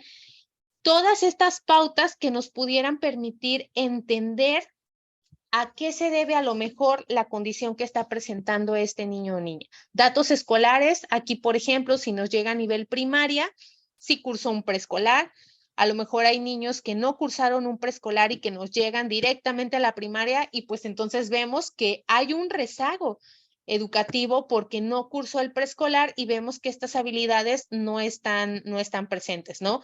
Si el alumno a lo mejor acudió a alguna terapia de estimulación en los primeros años, cómo es la dinámica familiar, con quién vive, quiénes viven en casa, cómo es esta parte de quién le ayuda con las tareas, quién está al pendiente de él. Entonces, cuando nosotros empezamos a indagar estos datos, maestros, nos vamos a dar cuenta de muchas cosas y empezamos a entender la raíz de algunos de los problemas que nos encontramos en las aulas. La parte de expectativas de los padres de familia, que también es una parte muy importante. Por ahí al principio, uno de los maestros que comentaba nos decía, ¿no? ¿Qué pasa en esta parte de exclusión? Cuando hay algo que se sale de lo típico, maestros, pues empieza esta parte de ser señalado. Muchas veces tendemos a decir, bueno, yo quiero saber el diagnóstico de este alumno porque necesito saber cómo ponerle. Sí sabemos que hay una parte estadística que nos exige que tengamos que poner, por ejemplo, una condición con fines estadísticos, pero con fines también de que, por ejemplo, si llega un alumno a edad a nivel primaria, por ejemplo, a primer grado y tiene 8 años, pero presenta una discapacidad intelectual, pues sabemos que tiene un acceso y que puede entrar, por ejemplo, a primer grado, ¿no? Con esta justificante de que está presentando una condición. Si nosotros no pusiéramos una condición, entonces, ¿cómo es posible que un alumno de tal edad esté en un grado que no le corresponde? Entonces, desde ahí, con fines estadísticos, pues sí lo pudiéramos entender. Pero el hecho de tener un diagnóstico nos va a permitir no clasificarlo, no ponerlo en un grupo por las condiciones que presenta. Más que eso, nos va a permitir a nosotros saber de dónde partir y saber cuáles son las estrategias que nos van a permitir a nosotros poder compensar esas necesidades y poder fomentar o poder desarrollar esos apoyos que le van a permitir al alumno, pues ahora sí que desarrollarse de manera plena y ser incluido dentro de su grupo y dentro de su sociedad. Entonces, el hecho de que nosotros veamos esta parte de cuáles son los trastornos, de entender cuáles son los trastornos y cómo atenderlos, no es con fines de que ahora nos volvamos expertos en clasificar y en ponerle una etiqueta al alumno, sino que tengamos las competencias para poder saber cómo atenderlo de la mejor manera, ¿no? Porque muchas veces podemos llegar a esta parte de que ya me frustré como maestro porque ya he implementado diferentes estrategias y no me funcionan. O a lo mejor ya cambié y ya busqué y traje materiales y me metí a un curso de a lo mejor del método Sarita, del método multisensorial y lo aplico con Juanito y no me da resultados. Pero a lo mejor ese método no me va a responder porque a lo mejor necesito otra estrategia, cambiarla para que entonces pueda atender realmente a las características que está presentando mi alumno. Entonces, el primer punto, volvemos a lo mismo, el primer punto sería realizar una entrevista inicial para conocer todos los antecedentes de desarrollo, tanto de desarrollo, como escolares de mi alumno o de mi alumna. El segundo punto que trabajaríamos o que nosotros deberíamos de tener sería una evaluación diagnóstica. ¿Qué vamos a evaluar en esta evaluación diagnóstica? En la entrevista inicial yo ya vi pautas del desarrollo que me pueden decir de cierta manera qué es lo que está pasando con mi alumno, pero ahora voy a irme a la parte de competencia curricular. Voy a evaluar y volvemos a esta parte de decir, bueno, con esta evaluación diagnóstica yo voy a conocer cómo viene nuestro alumno, ¿no? Algo que nos pasó, creo que a todos, fue que a raíz de la pandemia, pues tuvimos muchas situaciones dentro de las aulas. Niños que no cursaron un preescolar presencial y que todos sabemos que afectó en gran medida en esta parte, por ejemplo, social, ¿no? Esta parte de que sabemos que es importante y muy prioritaria el hecho de tener, de poder relacionarnos con otros, de poder jugar, de poder asumir roles, de poder respetar turnos, y que vemos que muchos de estos niños que estuvieron en esta parte del trabajo en línea, pues había quienes contaban con el apoyo en casa y había quienes no. Entonces llegan a un primer grado y vemos dificultades significativas en la adquisición, por ejemplo, del proceso de lectoescritura. Pero no quiere decir que el alumno ya está presentando una discapacidad intelectual. Hubo factores externos que incidieron y que por ende, pues está presentando sí un problema de aprendizaje, pero con esta evaluación diagnóstica empezaríamos a ver de dónde partir. Necesitamos, obviamente, tener nosotros como maestros una base para saber qué es lo que voy a hacer, cómo voy a organizar ahora sí que mis contenidos para saber qué es lo que voy a trabajar, ¿no? Y ver en qué nivel se encuentran todos mis alumnos, contemplando, por ejemplo, también estilos de aprendizaje, saber identificar cómo es que mis niños aprenden. A lo mejor tengo 5 que son visuales y a lo mejor tengo 5 que son auditivos y 2 kinestésicos. Y entonces, ¿cómo voy a organizar yo mis sesiones de trabajo de manera que respondan a las necesidades de todos mis niños? El otro punto que vamos a ver es la parte de evaluaciones estandarizadas y no estandarizadas. Normalmente, cuando a nosotros en educación especial nos llegan niños ya para hacer una evaluación estandarizada, vemos esta parte, pasamos por la entrevista, ya el maestro regular tiene su evaluación diagnóstica y con base a lo que él evaluó, nosotros aplicamos también una evaluación diagnóstica y vemos, no, pues sí, maestra. No, pues sí, maestra, está pasando esto y entonces empezamos a comparar las dos y vemos que sí hay una necesidad aquí muy fuerte en cuanto al aprendizaje, ¿no? Y empezamos a evaluar también las cuestiones de habilidades adaptativas. ¿Qué ocupamos nosotros para evaluar en este caso la discapacidad intelectual? Uno es el ICADIP, que es el Inventario de Habilidades Adaptativas. El que les compartí yo o que les compartió el maestro por medio del grupo es un documento que puede ser más accesible a cada uno de nosotros. Maestro Mario, no sé si pudiéramos proyectarlo.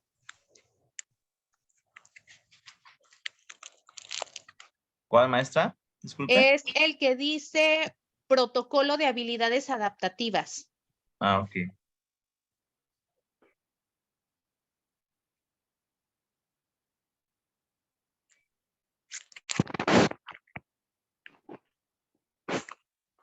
Este protocolo que se les compartió es un poquito más accesible o más entendible que a lo mejor ustedes pudieran aplicar en un determinado momento, porque nos evalúa las diferentes dimensiones o las diferentes áreas y ahí ya vienen los indicadores, ya solamente nosotros marcamos el nivel de adquisición. Ahorita lo vamos a revisar un poquito para que lo entendamos. Maestra, disculpe, solamente tengo 3 archivos, que es crecimiento y desarrollo infantil, factores que inciden en el desarrollo, indicadores de desarrollo 2 meses, 5 años. Ah, ok. Únicos archivos. No sé si lo puedo compartir de aquí, ¿verdad? Ah, sí, me dejo de compartir. Ok.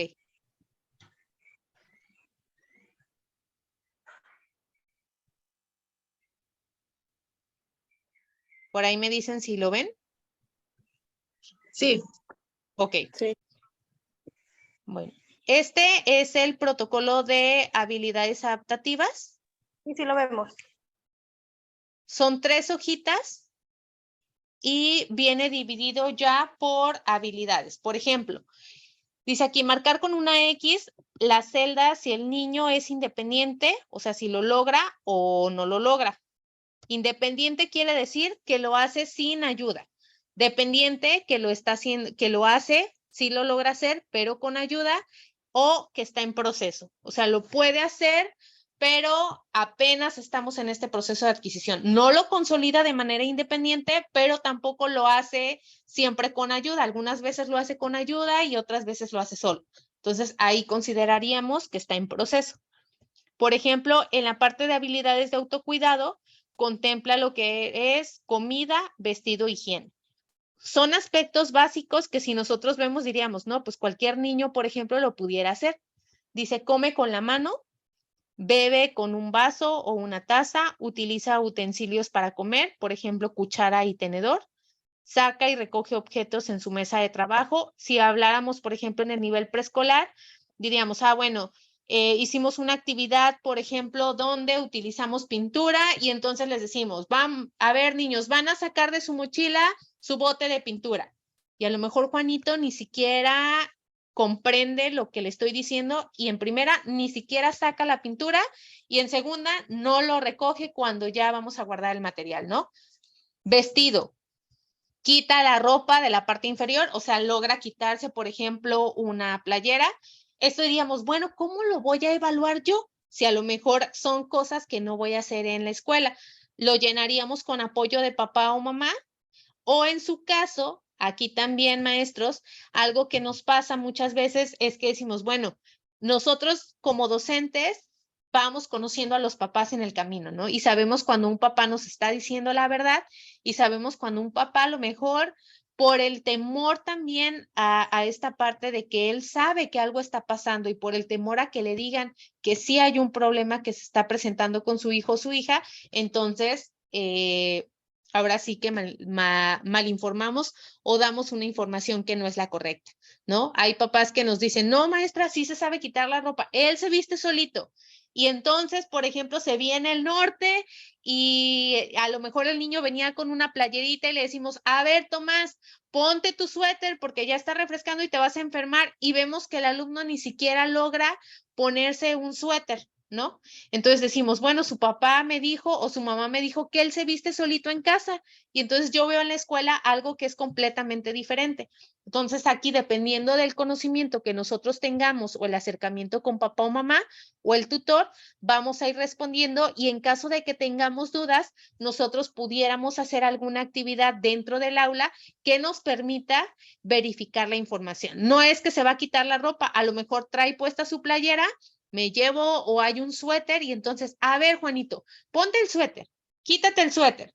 O a ver, a lo mejor vamos a quitarnos todos los zapatos. Ahora vamos a ponernos todos los zapatos. Y ahí me doy cuenta que ni siquiera logra ponerse él solo los zapatos, ¿no? Y a lo mejor ya está en un segundo grado de primaria. Entonces, este tipo de indicadores, dependiendo de lo que nos esté pidiendo, hay cosas que podemos preguntar a los tutores y hay cosas que nosotros pudiéramos retomar dentro de el aula. En higiene, por ejemplo, si controla esfínteres, si babea. Hay niños, por ejemplo, sabemos que en preescolar, pues hay niños que están en este proceso de adquisición, pero por ejemplo, que llegue a un nivel primaria y que no controle sus esfínteres, que necesite ayuda, por ejemplo, o que babee mucho cuando está comiendo, ya nos está indicando que por aquí está pasando algo. Realiza su higiene personal, por ejemplo, ahorita con todo lo de la pandemia, que tengamos el ritual de lavarnos las manos, de utilizar el gel, de limpiar nuestra mesa de trabajo y que vea que se le está presentando con dificultad, entonces también por ahí lo voy a anotar. Viene una parte de observaciones en las que yo puedo poner ahí una anotación significativa de acuerdo al indicador que yo esté evaluando. En habilidades de vida en el hogar, por ejemplo, utiliza el teléfono correctamente. Ahorita la gran mayoría de nuestros niños, en algunos casos, dependiendo de las zonas, obviamente, tienen acceso, por ejemplo, a un celular, ¿no? Vemos niños ya desde preescolar que saben manejar mejor el celular que nosotros y entonces, por ejemplo, empezamos a ver esta parte. Si vemos, obviamente, que hay indicadores que por el contexto no son viables, entonces lo podemos marcar y lo omitimos. Reconoce situaciones de riesgo, era lo que yo les decía hace ratito. Si vemos, por ejemplo, que está una pendiente o está un lugar y la malla a lo mejor está rota y sabemos que si me cruzo me puedo caer y me puedo lastimar y veo que el niño no identifica esa parte o a lo mejor están jugando y veo que hay una situación de riesgo y el niño no reconoce que puede estar ante el peligro, pues entonces también voy marcando. Dice ahí, lleva a cabo tareas en casa, si es que también participa dentro de las actividades de casa, eso preguntaríamos a sus papás. Reconoce e identifica el lugar donde vive. Cuando vemos esta parte de autodirección, de que, a ver, estamos viendo, por ejemplo, no sé, en primero o segundo grado y empezamos a ver esta parte del croquis. ¿Cómo llego a mi casa? A ver, y les pregunto a todos, ¿cómo llegas a tu casa? ¿Qué hay cerca de tu casa? Y que el alumno se quede callado y a lo mejor no sepa ni siquiera en dónde vive o cómo es el lugar donde vive, si hay una tienda, quién vive al lado o toda esta parte, empiezo a ver entonces, lo entenderíamos como esta parte de habilidades de la vida en el hogar. Reconoce las funciones de objetos, o sea, ¿para qué me sirve una escoba? ¿Para qué me sirve un tropeador? ¿Para qué me sirve una estufa? O yo puedo poner, por ejemplo, a lo mejor otro concepto. Por ejemplo, ¿para qué me sirve, no sé, un lápiz? ¿Para qué me sirve? Aquí en este punto 5, por ejemplo, si nosotros vemos y decimos, bueno, a lo mejor para un niño de preescolar pudiéramos ya interpretar la función que tienen estos objetos. Y a lo mejor decimos, ay, es algo tan básico que a lo mejor un niño ya de primaria ya tendría que saber. Nos podemos topar con la gran sorpresa, maestros, de que no conocen las funciones de los objetos. A lo mejor no son estos 3 que aparecen y por ahí yo le escribo el concepto de otro o le anoto por ahí otras 3 cosas. Por ejemplo, no sé, ¿cuál es la función de una computadora? ¿O cuál es la función de una mochila? ¿O cuál es la función de una televisión? No sé, pudiéramos cambiar el concepto a lo que se espera de acuerdo a la edad, ¿sí? En habilidades de autodirección dice, identifica y nombra referencias de su casa, reconoce horarios y fechas, conoce el uso del reloj, reconoce la ruta para llegar a la casa, de la casa a la escuela, conoce la función del calendario, conoce y recuerda la fecha, por ejemplo, de su nacimiento. Hay niños, por ejemplo, ya en un 6º grado, en los que les preguntas, ¿y tú cuándo naciste?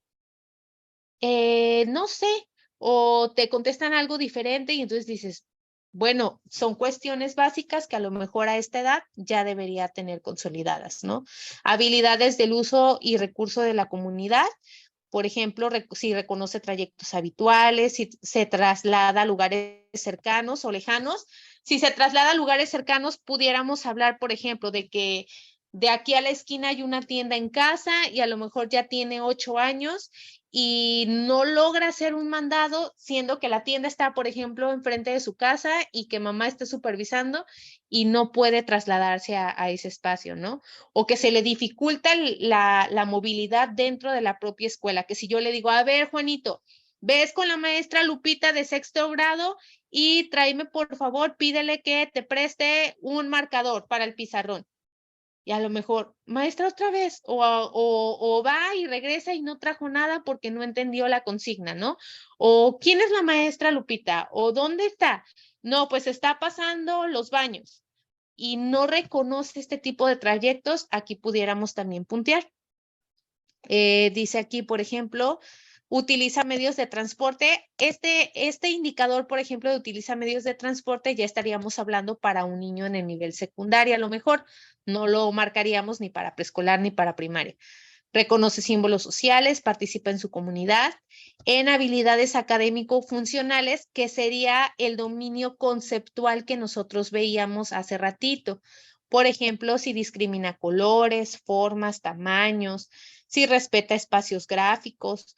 Por ejemplo, los niños que vemos y que empiezan a escribir, íbamos así y ya nos fuimos hacia arriba o nos fuimos hacia abajo y entonces no saben utilizar esta parte de espacio dentro de su libreta, ¿no?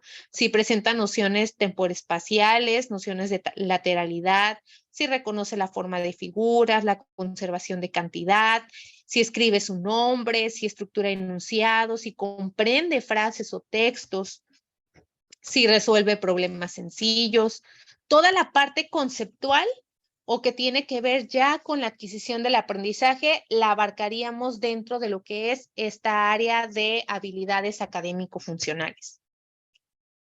Habilidades de comunicación, si responde a estímulos visuales auditivos, si presenta un patrón de respuestas, si reconoce y expresa sus emociones y cómo las expresa. Aquí marcaríamos, a lo mejor solamente las marca o solamente se expresa gestualmente, o a lo mejor sí se expresa, pero señala, pero no habla. O a lo mejor, por ejemplo, viene aquí la expresión corporal. A lo mejor se expresa solamente con movimientos, pero no emite una palabra como tal o no emite una oración en la que me esté diciendo que necesita algo, ¿no? Tengo hambre y solamente se talla la pancita o solamente hace esto y entonces no me comunica lo que él necesita o lo que él siente.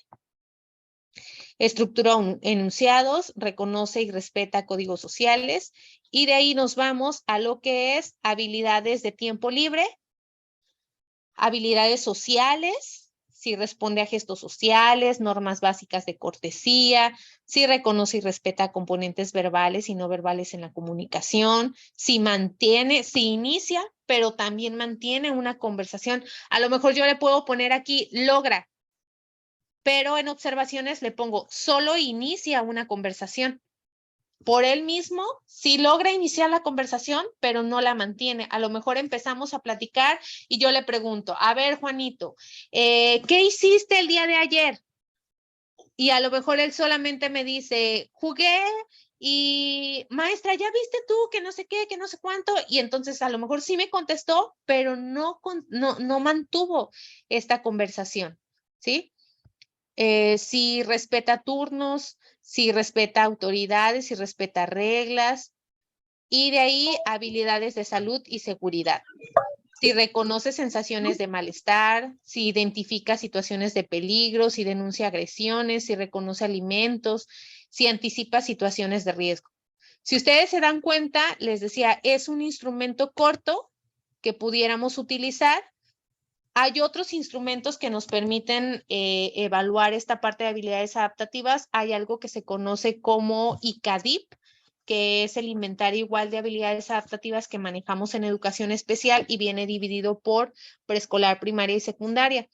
Es un poco más complejo porque ya nos permite a nosotros también hacer, por ejemplo, una gráfica y ver de manera visual la adquisición en medida de, ahora sí que si están presentes o no ciertas habilidades y ya viene por otras, viene clasificado por otras dimensiones, pero de manera, digamos que más accesible, pudiera ser un instrumento que ustedes pudieran manejar. No sé si tengan alguna duda hasta aquí. Si quedó claro, si fue comprensible.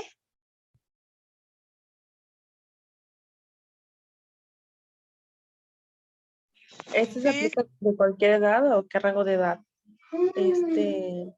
Test. Sí, maestra, lo podemos aplicar desde preescolar hasta primaria o secundaria. Aquí solamente era lo que yo les decía. ¿Cómo vamos a considerar? Si en un 50%, si más de un 50% de los indicadores está en dependiente, entonces ya consideraríamos que sí hay una discapacidad intelectual. Ojo, no quiero decir con esto que ya ustedes, bueno, yo apliqué este instrumento y ya el alumno ya lo voy a cargar como que tiene intelectual. Digamos lo que pudiera ser un instrumento que ustedes les dé un margen o les permita a ustedes tener algo más sistemático y que les permita decir, bueno, voy a canalizar ya con los especialistas para que hagan una evaluación estandarizada como tal, pero yo ya apliqué este instrumento y a mí me da tal resultado. Ya tendría yo como que algo más certero. Sí me entienden, porque pues obviamente para poder ya decir que un alumno tiene un diagnóstico de discapacidad intelectual, tiene que pasar por un proceso estandarizado de evaluaciones donde ya se le aplican evaluaciones que miden lo que es el coeficiente intelectual y esto solamente lo va a hacer un psicólogo. Lo mandamos a estudios también, por ejemplo, ya en cuestiones médicas, con un neurólogo, con un pediatra, para que también valore esta parte del cerebro, en qué áreas está afectada o a qué se debe. A lo mejor por ahí el alumno tenga ausencias que se deben a lo mejor ataques epilépticos. En el caso, por ejemplo, del síndrome de Down, el síndrome de Down es notable físicamente y también entra dentro de la discapacidad intelectual. No es porque el alumno tenga dos condiciones, es porque las propias características del síndrome de Down lo sitúan con una discapacidad intelectual, ¿sí? Sí se puede aplicar entonces, maestra Karen, pero también era lo que les decía yo hace ratito. Si nosotros vemos que hay indicadores que por la edad, por ejemplo, para aplicar en un preescolar no los voy a poner, ahí nada más los marcamos de rojo, no aplica, por ejemplo, en lo que les decía hace ratito de se moviliza o reconoce medios de transporte, pues en una edad preescolar sabemos que eso no pudiera ser, ¿no? O en una educación primaria tampoco, entonces ahí ponemos no aplica y se invalida ese indicador. ¿Alguna otra duda con este instrumento, maestros? Maestra, Ilse Merinos tiene la mano levantada. Sí, adelante. Sí, maestra, nada más, pues como duda, en la parte de donde decía del transporte que era más enfocado a secundaria, ahí a la hora de calificar, ¿cómo sería o cómo se tomaría en cuenta eso? Ok, estaba en...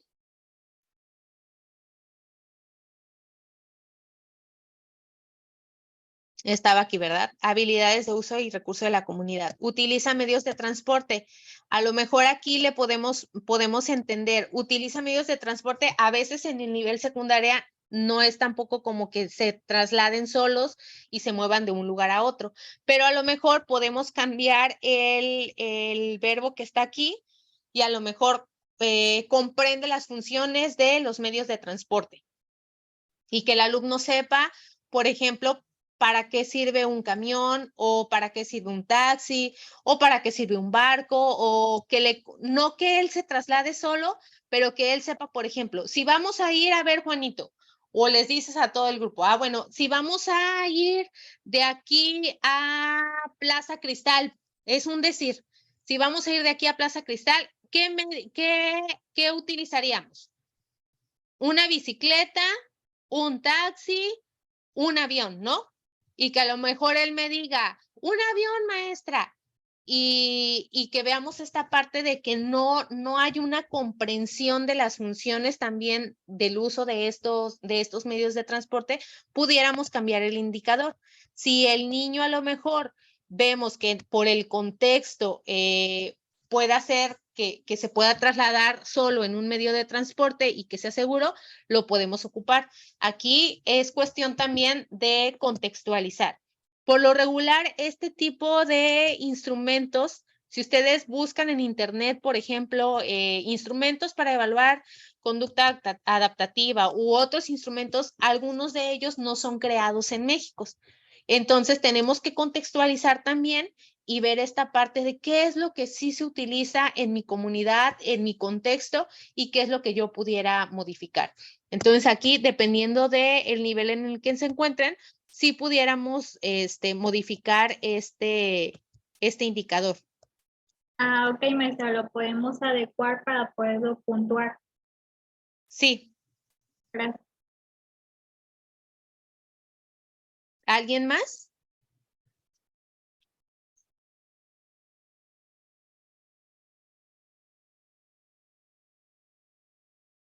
Ok. Bueno, entonces ya quedó un poquito más clara esta parte. Me voy a regresar ahora sí a la presentación.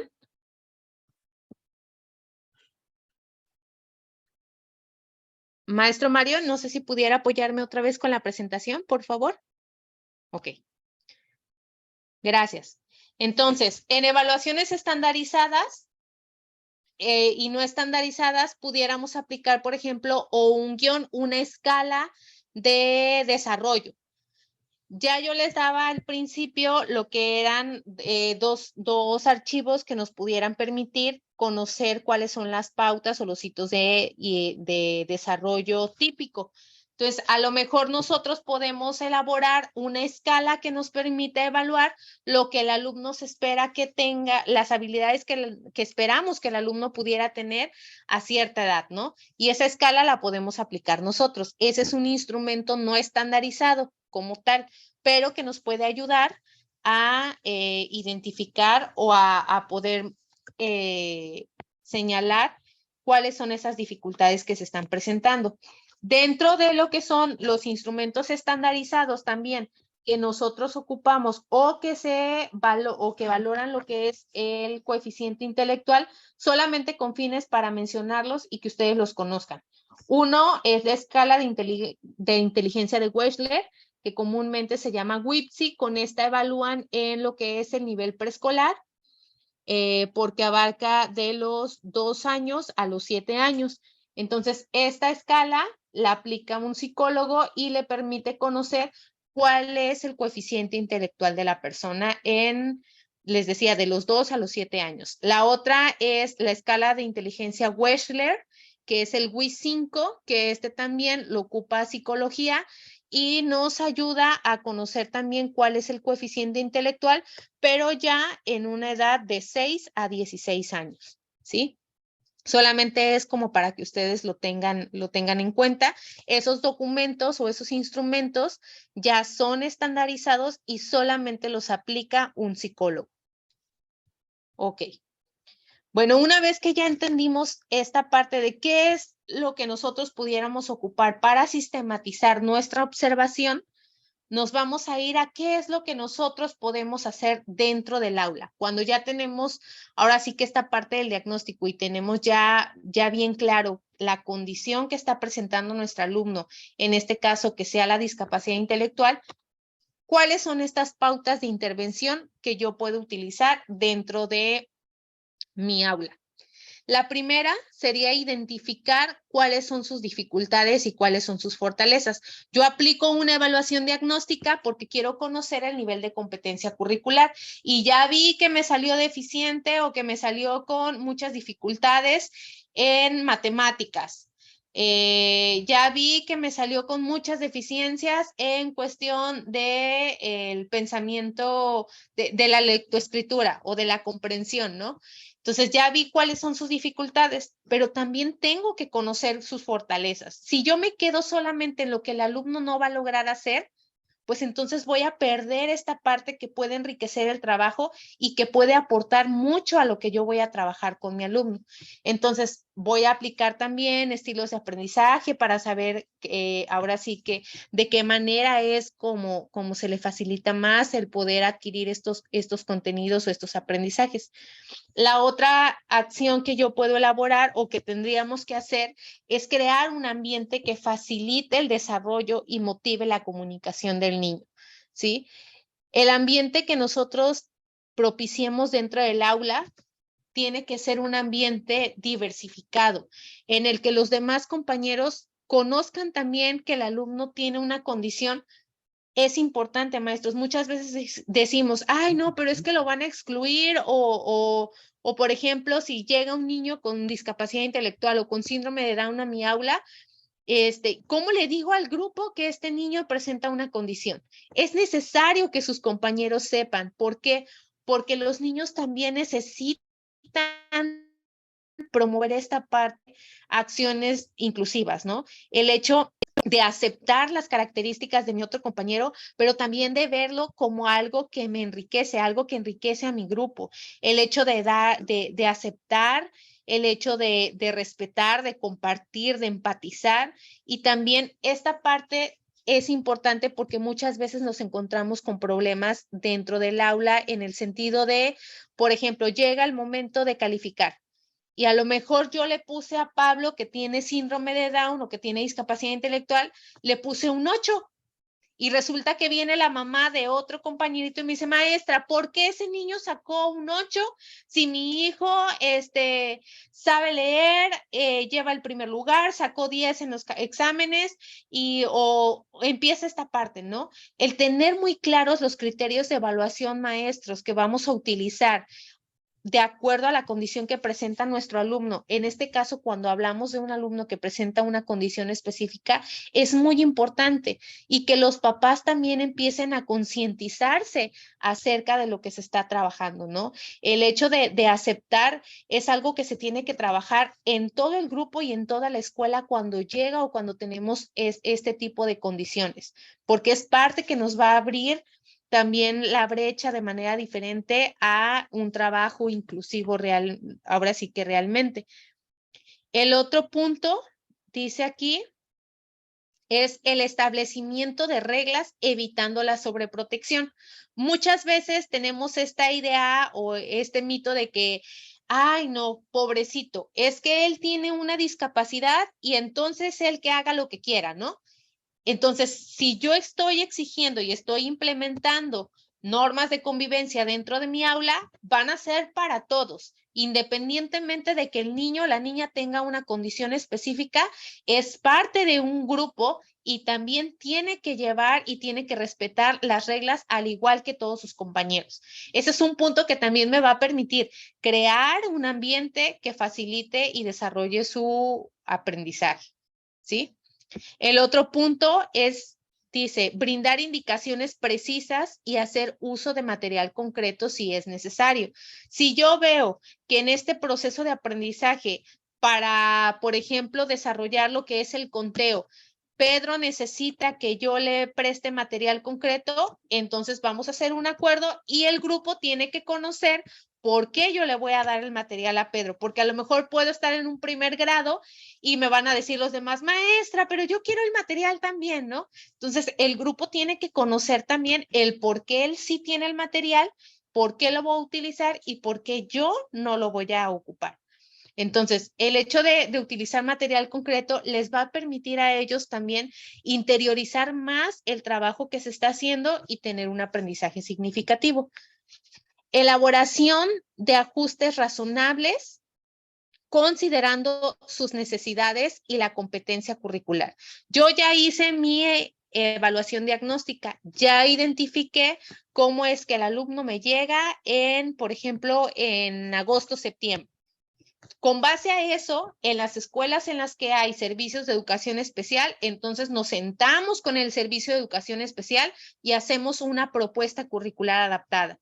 En el caso de que yo no tenga servicio de educación especial en mi escuela, entonces tendré que elaborar ajustes razonables dentro de mis planificaciones que me permitan responder también a las necesidades que Pedro está presentando o que Juanito o que Lucía está presentando. Algo que, digámoslo así, puede ser bueno a partir de lo que hemos estado viendo que viene en esta nueva escuela mexicana, es el trabajo que se va a hacer por las fases. La oportunidad que se está dando de cierta manera con el hecho de que dentro de las escuelas se vaya a implementar lo que es el plan analítico, pues nos abre un camino a que podamos tomar más en cuenta todas las condiciones y las necesidades que presentan nuestros niños y nuestras niñas y que estos contenidos que vayamos a abordar de cierta manera ya lleven ese ajuste para las diferentes condiciones que podemos encontrar dentro de las aulas. Entonces, esta parte es muy importante. Si nosotros no elaboramos ajustes razonables, maestros, pues va a ser difícil que podamos alcanzarlo. A veces tenemos esta idea de que decimos, ay, pero es que esto de los ajustes razonables se oye muy difícil y entonces es doble trabajo. Pero cuando nosotros lo comprendemos y empezamos a ver la funcionalidad de hacerlo, nos vamos a dar cuenta que ya tenemos todo listo para que cuando llegue el proceso de evaluación trimestral, ya tengamos nosotros y solamente empezamos a vaciar, ¿no? Entonces ya con base a lo que yo estuve trabajando, ya tengo el sustento de decirle a los papás, bueno, Carlitos, Juanito, obtuvo tales calificaciones por esto, esto y el otro, y los demás papás del grupo logran entender también el trabajo que se está haciendo, ¿sí? El otro aspecto que podemos tomar en cuenta en el trabajo con nuestros niños es implementar el andamiaje y actividades que favorezcan la aceptación y el respeto a la diversidad. En esta parte de andamiaje es muy bonito, maestros, cuando nosotros nos damos cuenta que hay un alumno o hay 2 o 3 niños que disfrutan esta parte de trabajar con el niño, ¿no? con el niño que presenta una condición. Por ejemplo, yo puedo tener a Lupita y a Carlitos que tiene discapacidad intelectual. Y sin que yo le diga a Lupita, yo doy una indicación y Lupita se acerca y, a ver, Carlitos, ¿sí entendiste? No, así no es así. Y entonces ahí yo ocupo esa oportunidad, aprovecho esta situación y entonces estamos trabajando lo que es el respeto, la aceptación a la diversidad y también estamos implementando, no le estamos dando una responsabilidad porque tampoco se trata de que Lupita sea la maestra de Carlitos, solamente de que a lo mejor me apoye en esta parte de ser el ejemplo o el monitor dentro de las actividades que vamos a ir haciendo, ¿sí? ¿Hasta aquí tienen alguna duda? Maestra, yo me quedé tantito ahí en donde habló usted acerca de la evaluación de un niño con DI. No sé, como que se cortó el audio. Y sí Ok. Sí, yo les decía que en la parte de elaboración de ajustes razonables, muchas veces tenemos la idea de que es más trabajo, pero cuando entendemos esta parte y lo empezamos a ver, por ejemplo, yo ya evalué en mi primera evaluación diagnóstica, yo ya vi lo que el alumno es capaz de hacer y lo que se le está dificultando. Entonces empiezo esta parte de dosificación de aprendizajes y a lo mejor, si yo tenía que ver a lo largo de este trimestre 4 aprendizajes esperados en lengua materna, por ejemplo, a lo mejor solamente con él voy a abordar 2. Y si los pongo desde el principio, pues entonces ya tengo como una línea a seguir a lo largo de este trimestre. ¿Sí me entiende? Y entonces cuando ya lleguemos al proceso de evaluación trimestral, entonces con base a los ajustes que yo hice a lo largo de estos 3 meses, pues entonces ya tengo algo más certero y ya tengo una justificación también para poder otorgar una calificación, que es ahí cuando a veces nos topamos con dificultades que nos dicen, pero es que ahora ¿cómo lo voy a calificar? ¿O qué le voy a poner? No le puedo poner un 7 porque no esto y el otro, pero si yo desde un principio marqué que iba a trabajar esos 2 aprendizajes esperados con Pablito y tenía tales y tales actividades a desarrollar y sí se lograron, entonces es justificable que yo le pueda dar una asignación de un 7 o de un 8. Aunque los demás digamos, bueno, a lo mejor está otro niño que era lo que yo les decía, ¿no? Muchas veces ese es el problema de que llega un papá y te dice, pero ¿por qué él sí tuvo esta calificación y mi hijo no? Y esto y este y el otro. Y empezamos entonces a dar los criterios de evaluación a los papás y ahí, bueno, ahora entiendo por qué, ¿no? Entonces, el realizar estos ajustes sí es muy importante porque nos va a permitir poder ajustar nuestras actividades y tener mejores resultados, pero también llevar un seguimiento sistemático de lo que estamos haciendo. Por ejemplo, a lo mejor yo puedo decir, al término del ciclo escolar, yo tenía 4 o 5 aprendizajes que quería lograr y a lo mejor solamente logré 2, pero ya eso es un avance. ¿Por qué? Porque conozco cuáles son las dificultades que mi alumno presenta y entonces veo todo lo que tuvimos que hacer para poder llegar a consolidar estos 2 aprendizajes. Aunque los demás del grupo hayan alcanzado 5 o 6, pero con él alcancé 1 o 2, ya con eso me doy por bien servida porque sé que lo que hice tuvo resultados. ¿Sí? Ok. Ahora, ¿qué puedo trabajar o qué podemos nosotros sugerir a los papás para que trabajen en casa? Lo primero que tendríamos nosotros que favorecer sería que el papá acepta la condición que presenta su hijo.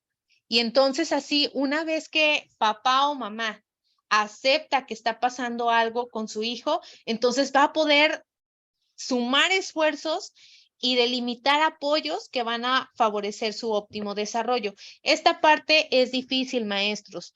¿Por qué? Porque nos podemos encontrar con niños o con jóvenes que ya están en una edad, por ejemplo, no sé, que tienen 10, 12 años y que a lo mejor papá y mamá todavía no ha aceptado su condición, y cuando nosotros veíamos la entrevista inicial y veíamos las expectativas que tienen, o las expectativas son muy altas o las expectativas son muy bajas. Y entonces aquí ya tenemos un problema. ¿Por qué? Porque no existe una visión compartida. A lo mejor yo como docente tengo una visión de que Juan puede lograr esto con los apoyos necesarios, pero mi papá y mamá dicen, no, maestra, es que mi hijo nunca va a aprender a leer. O no, maestra, es que yo no sé para qué le enseña eso, si eso nunca lo va a aprender, ¿no? Entonces ahí ya viene una parte de choque en lo que el papá espera y lo que yo espero. Entonces sí es un trabajo arduo. Cuando tenemos el servicio de educación especial o tenemos un psicólogo, ya sea de USAER, ya sea de a lo mejor de otra instancia, y que tenemos la oportunidad, o a lo mejor dentro de nuestras escuelas podemos hacer la vinculación con alguna instancia externa que nos permita el trabajo de psicología, pues sí es muy importante que se haga este trabajo de concientización y de aceptación con los padres de familia. Si ellos no aceptan la condición que presenta el alumno, es muy difícil que los apoyos que lleven en casa pues sean los óptimos y que nos permitan conjuntar el trabajo y pues ahora sí que trabajar en equipo para poder sacar adelante a nuestro chico o a nuestra chica, ¿sí? El siguiente aspecto que los papás van a trabajar en casa o que pueden trabajar es favorecer la independencia del niño a través del modelaje y la participación en actividades cotidianas. Por ejemplo, yo les decía hace ratito, no porque el niño o la niña o el joven o la joven tenga una condición, en este caso, por ejemplo, una discapacidad intelectual, no por eso él no va a recoger su plato. No por eso no va a apoyar en las actividades de la casa, por ejemplo, en recoger sus juguetes. No por eso va a dejar su cama descendida, o a lo mejor va a dejar toda la ropa por donde sea, ¿no? Tiene que enseñarse también a que tiene un rol dentro de su casa y que también va a tener responsabilidades. Entonces, mientras los papás favorezcan esta parte de independencia dentro de casa, pues nos va a apoyar, porque esta parte de habilidades adaptativas se va a estar fortaleciendo también en casa y en escuela, ¿sí? El otro aspecto es el establecimiento de reglas y tareas, que era con lo que les decía. O sea, si nosotros dentro del aula estamos llevando normas de convivencia, estamos llevando un reglamento, en casa también tiene que haber reglas en las que no todo el día va a estar viendo la tele, o no todo el día le tengo que prestar yo el celular para que esté tranquilo, sino que tiene que aprender también en que hay horarios, en que hay tiempo, en el que hay responsabilidades. Y el otro aspecto sería buscar apoyos externos dentro de su comunidad. En este caso, por ejemplo, pueden ser terapias por parte de dependencias gubernamentales, actividades recreativas, si es que hubiera. Sabemos y estamos en el entendido de que a veces, de acuerdo a las características del contexto en donde nos encontramos, pues puede que no tengamos los apoyos necesarios, y puede que no haya un DIF que apoye y que tenga, o que no haya una casa de cultura, o que a lo mejor no hay un campo en el que el alumno pueda, o en el que el niño pueda salir en las tardes a jugar. Entonces, dependiendo del lugar en el que yo me encuentre, pues podemos sugerirle a los papás esta parte de buscar estos apoyos, y que el alumno pues también tenga esta parte de poder socializar con otras personas, de desarrollar también otras actividades que puedan enriquecer ahora sí que la adquisición de habilidades, ¿sí? Ok, hasta aquí, ¿tienen alguna duda? ¿Tienen algún comentario? No, maestra. ¿No? Ok. Bueno, ahora nos vamos a ir a una pequeña tarea. Por ahí, la actividad que vamos a realizar, que ustedes van a realizar, va a ser la elaboración de una escala de desarrollo para el nivel de preescolar. Esto solamente con la finalidad de que nosotros podamos tener un instrumento que nos permita identificar las pautas de desarrollo. ¿Por qué? Porque al final esto lo vamos a poder utilizar en cualquiera de los trastornos que nosotros vamos a ver a lo largo de estas 3 sesiones. Yo sé que no todos son de preescolar, pero ahorita lo vamos a encaminar. Si estamos hablando de que el periodo de desarrollo, pues ahora sí que, digámoslo así, por ejemplo, no sé si han escuchado hablar de la plasticidad cerebral. Entonces, el periodo crítico podamos contemplarlo a lo mejor hasta los 5 años. Vamos a hacer una escala, ustedes cada quien va a elegir. Yo puedo decir, bueno, o la maestra Marta a lo mejor puede decir, bueno, yo quiero hacer una escala para tercero de preescolar contemplando 5 años. Los 2 insumos que se les compartieron, ¿cómo se llama? Viene uno que son indicadores de desarrollo y uno de crecimiento y desarrollo infantil. Ustedes los pueden utilizar los 2. ¿Cómo vamos a hacer esta escala? Me van a decir, ay, no, pero es mucha tarea, o ¿cómo lo voy a hacer? Es algo sencillo, solamente focalizamos la edad que ustedes vayan a trabajar, el nivel que ustedes quieran, y a partir de ahí entonces podemos hacer solamente una lista de cotejo en la que yo puedo poner si se presenta o no se presenta, o a lo mejor puedo poner lo hace con ayuda, o como estaba en la de habilidades adaptativas, a lo mejor lo puedo poner como lo hace de manera por sí solo, lo hace con ayuda o está en proceso, ¿no? O está adquirida, no está presente, no sé, dependiendo de cómo ustedes quieran utilizar el criterio para evaluar. Y entonces solamente nos vamos a focalizar en eso. Si yo ocupo primero de preescolar, solamente voy a utilizar la escala para 3 años, para que al final, pues como grupo podamos compartir esas escalas y en su determinado momento, pues las podamos utilizar. ¿Sí? Esa va a ser la actividad de esta sesión.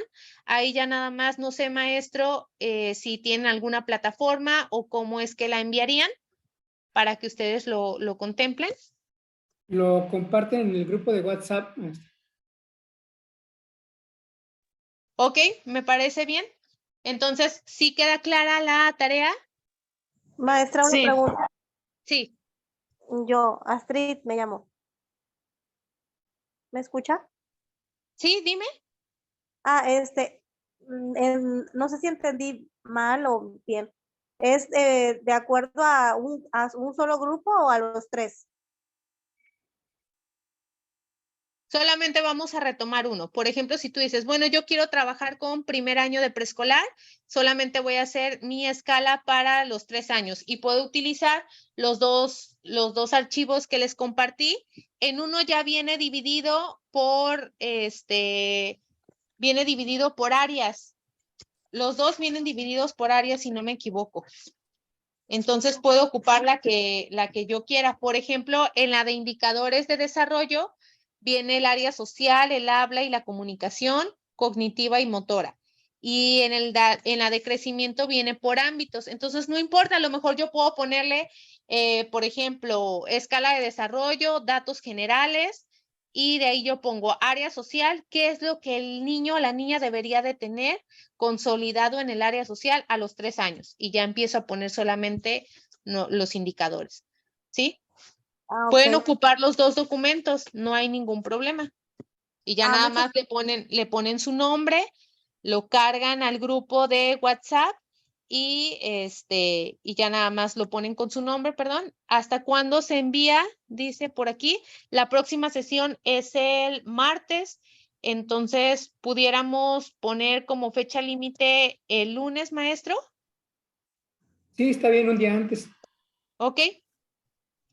Entonces, vamos a poner el lunes a las, ¿qué les gusta? A las 2 de la tarde, cuando mucho, porque también si lo queremos mandar el lunes a las 12 de la noche, pues ya no se vale. ¿Sale? Entonces vamos a poner como fecha límite el lunes a las 2 de la tarde. Maestra, ¿podría usted mandar la indicación a WhatsApp? Por cualquier cosa que tengamos duda, nada más para recordarlo. Ok, sí, está bien. Sí, ahorita terminando la sesión ya lo pongo y para que lo tengan ahí a la mano. ¿Sí? Ok. Bueno, ahora sí, nos quedan 5 minutos. No sé si alguien tenga alguna duda o algún comentario para concluir la sesión. Maestra, nada más es de crecimiento y es de los 2 archivos que nos mandó lo que vamos a hacer. Sí, maestra. Los indicadores. ¿En Word, Sí. PowerPoint o en qué documento lo enviamos?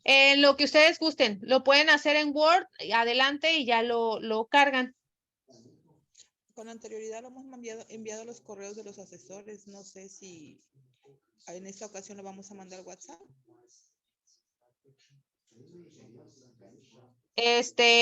Era lo que le decía, no sé, maestro, ¿usted cómo ve? ¿Que sea por WhatsApp entonces o que lo manden al correo? Los habíamos estado mandando por correo, maestra.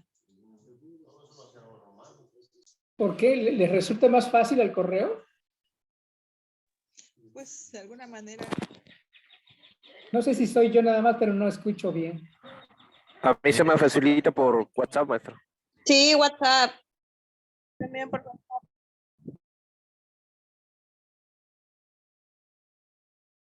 ¿Por WhatsApp entonces? Ok. Sí, maestro. Ok, gracias. Ok, entonces lo mandamos por WhatsApp. O Sí. puede ser que lo manden por WhatsApp o lo mandan convertido si quieren en PDF por la parte esta de a veces cuidar que lo que hicimos o la autenticidad de nuestro trabajo. Entonces, si gustan, lo cargan a WhatsApp, pero en PDF. Ok, maestra, gracias. Ok. Cualquier duda, de todas maneras, en relación a la tarea, por ahí estoy yo igual en el grupo de WhatsApp.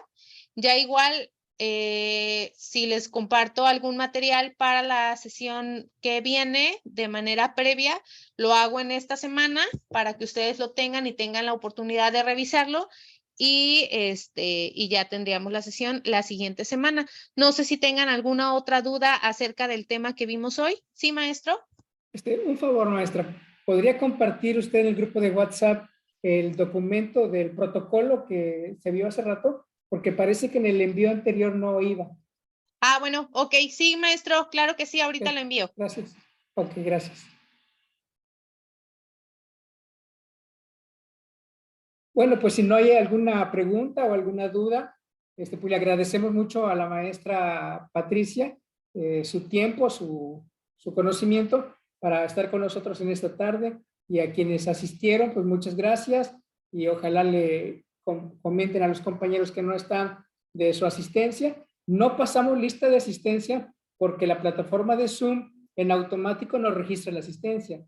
Nosotros ya nada más descargamos la lista de asistencia y ahí está quienes estuvieron y quienes no estuvieron. Entonces, para que estén en la próxima sesión, y a los que participaron y que hacen la clase, pues muchas gracias, y ojalá la próxima sesión tengamos mucha más participación todavía. Pues muchas gracias, maestra Patti, y muchas gracias al grupo. Que tengan una excelente tarde, una excelente noche, y que Dios los bendiga. Gracias, maestro, y gracias igual a cada uno de ustedes por su participación. Les reitero, al final creo que el hecho de poder compartir, el hecho de que ustedes también externen sus dudas, sus comentarios, pues enriquece también y me hace saber a mí si vamos bien o si a lo mejor hay algo que no quedó entendible o si podemos modificar algo. La finalidad es que pues nos vayamos con la información, que no nos vayamos como entramos, sino por el contrario. Entonces, gracias a cada uno de ustedes. Nos estaríamos viendo la próxima semana. Que tengan una bonita tarde. Hasta luego. Gracias. Adiós. Hasta luego, maestra. Hasta luego, maestra. Gracias. Hasta luego, maestra. Hasta luego. Muchas gracias, maestra. Hasta luego. Y no lo ayudes. Gracias, buenas tardes.